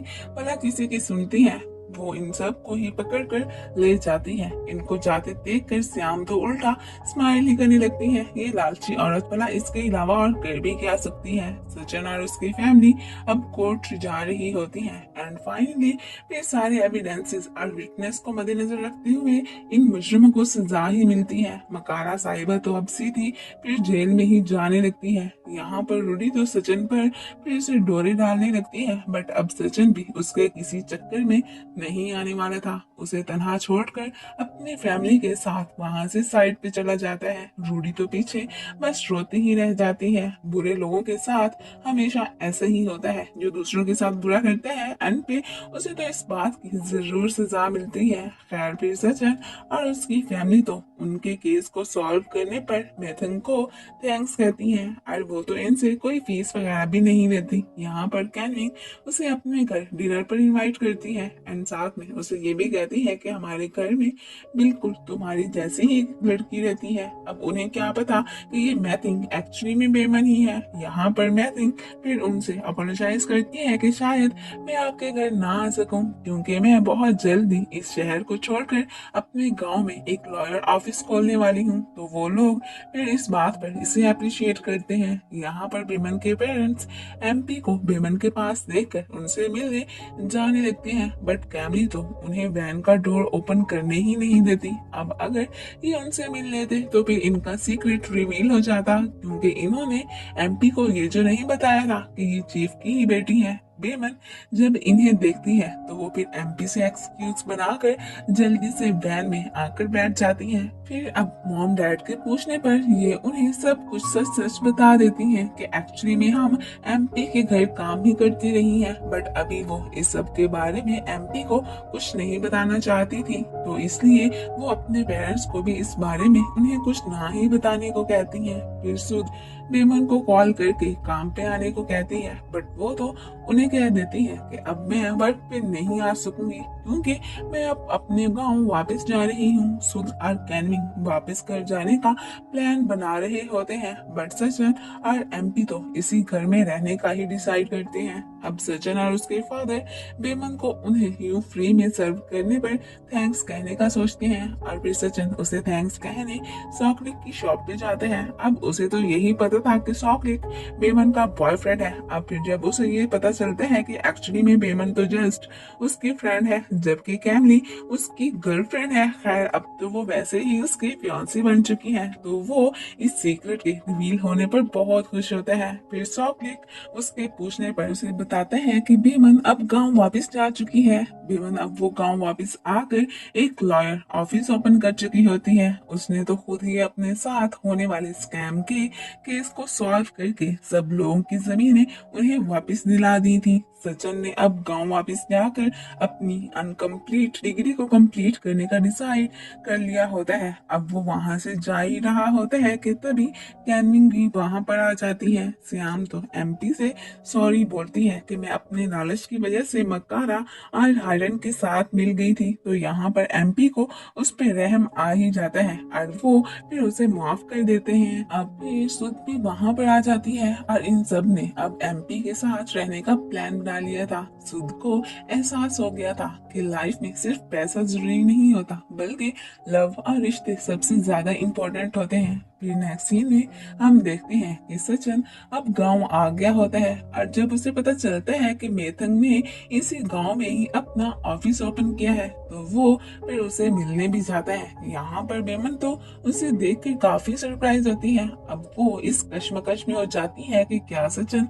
यहाँ पर मेरे लिए आया है या मेथंग के लिए, क्योंकि सचिन की नजर में तो मेथंग बेमन से ज्यादा वेल मैनर्ड है। फिर बेमन कैमली को कॉल करके सचिन के आने का बता देती है। अब फिर बेमन सचिन का टेस्ट लेने का सोचती है कि एक्चुअली में उसके दिल में मेथिंग है या फिर मैं। फिर वो खुद अपने हुलिये में उससे मिलने जाती है। फिर जब सचिन खाना खा रहा होता है तो तब वो चोरी चोरी उसे मेथंग बनकर कॉल करके अपने साथ खाना खाने की ऑफर करती है। अब सचिन फिर बेमन और उसकी फैमिली के साथ खाना खाना ही मुनासिब समझता है, बट फिर बाद में मेथिंग के पास भी जाता है। अब फिर से कंफ्यूजन कि इसके दिल में आखिर चल क्या रहा है। वो अब ना सिर्फ बेमन की केयर करता था बल्कि मेथंग से भी जाकर मिला करता था। इस बात से बेमन मेंटली काफी स्ट्रेस में होती है और वो फिर इस बारे में अकेले बैठकर सोचने लगती है। अब इन दोनों को एक दूसरे से बात कराने के लिए कैमली को एक आइडिया आता है। वो सचिन के पास जाकर उससे कहती है कि बेमन ट्रबल में है और यही बात वो आकर बेमन को भी कहती है। अब ये दोनों फिर एक दूसरे के पास जाने लगते हैं और एक दूसरे को ठीक देखकर फिर ये लोग हग कर लेते हैं। फिर सचिन जब बेमन से अपनी फीलिंग्स कॉन्फेस कर रहा होता है तो तब बेमन उससे एक क्वेश्चन पूछती है कि तुम्हारे हार्ट के करीब मैं हूँ या मेथन। अब वो इस बात पर सोच में पड़ जाता है तो बेमन फिर उसे कोई फैसला करके ही अपने पास आने को कहती है। कैमली भी फिर बाद में उसे कहती है कि तुम्हारे पास 3 दिन का टाइम है, जो डिसाइड करना है कर लो। अगर बेमन के लिए तुम्हारे दिल में फीलिंग्स नहीं है तो फिर तुम ये गांव छोड़कर चले जाओ। सो सचिन अब फिर सोचने लगता है, उसे तो अपने हार्ट में सिर्फ और सिर्फ बेमन ही ज्यादा करीब नजर आती है। तो वो फिर खुश होकर बेमन के पास जाने लगता है और उससे फिर अब प्रॉपरली अपनी फीलिंग्स कन्फेस करते हैं। इस बात से बेमन काफी खुश होती है और यहाँ पर ये दोनों फिर एक दूसरे को हग भी कर लेते हैं। अब बाद में जब वो मेथन से मिलता है तो वो उसे फिर अपने और बेमन के रिलेशन के बारे में बताता है एंड साथ में उसे ये भी कहते हैं कि तुम तो हमेशा मेरी एक अच्छी फ्रेंड ही बनकर रहोगी। तो इस बात से मेथन फिर स्माइल करने लगती है। फिर बाद में बेमन सचिन को अपने साथ टेम्पल में भी लेकर जाती है एंड यहाँ पर तो वो इससे अपनी बहुत सारी बातें भी मनवा लेती है। यहाँ पर सचिन तो इसका हाथ पकड़कर इसे शादी के लिए प्रपोज करता है। इस बात से तो बेमन फिर खुश हो जाती है। फिर नेक्स्ट सीन में हम देखते हैं कि गांव में एमपी अब अपनी फैमिली के साथ यहाँ पर आए होते हैं और यहाँ पर उनपे सीक्रेट भी रिवील हो जाता है कि बेमन ही चीफ की बेटी है। वो इस बात से काफी सरप्राइज होते हैं कि ये उनके घर में काम करती रही और उन्हें पता भी नहीं चला कि यही चीफ की बेटी है। खैर फिलहाल तो यहाँ पर ये लोग प्रॉपरली चीफ से उनकी बेटी का हाथ सचिन के लिए मांगते हैं। अब उन्हें तो इस बात से कोई एतराज नहीं होता। बेमन थोड़ी परेशान होती है कि सुध मैडम क्या वाकई में मुझे अपनी डॉटर इन लॉ बनाना चाहती हैं या नहीं। फिर वो इसके पास आकर इसे बकायदा अपनी बहू एक्सेप्ट कर लेती हैं और यहाँ पर वो तो इसे खुद को मॉम बुलाने का भी कहती हैं। तो बेमन इस बात से काफी खुश होती है। अब फिर हमें इनकी वेडिंग सेरेमनी का सीन दिखाया जाता है। आज के दिन तो सब लोग बहुत खुश नजर आ रहे होते हैं। सचिन और बेमन की जोड़ी तो आज बिल्कुल परफेक्ट लग रही होती है और यहाँ पर ये लोग फिर रिंग्स पहनाने लगते हैं। तो तब कैमली फिर चुपके से सचिन की खानदानी रिंग दूसरी रिंग के साथ एक्सचेंज कर देती है और यही खानदानी रिंग ही सचिन बेमन को पहनाता है। अब ये रिंग सुध देखती है तो वो काफी शॉक होती है। अब उन्हें इस बात से कोई मतलब नहीं था कि ये रिंग इन्हें कैसे मिली, बट वो तो ये रिंग बेमन को पहने देख कर काफी खुश होती हैं। अब इन दोनों की शादी से पूरा विलेज ही बहुत ज्यादा खुश होता है। अब अपनी वेडिंग के दिन सचिन और बेमन तो युद्ध की सवारी भी करते हैं और एक दूसरे के साथ में काफी खुश होते हैं और फिर इसी के साथ ही इस ड्रामे की हैप्पी एंडिंग हो जाती है। Thanks for watching and guys, आप लोगों को ये सीरीज कैसी लगी मुझे कमेंट्स में जरूर बताइएगा। Thank you.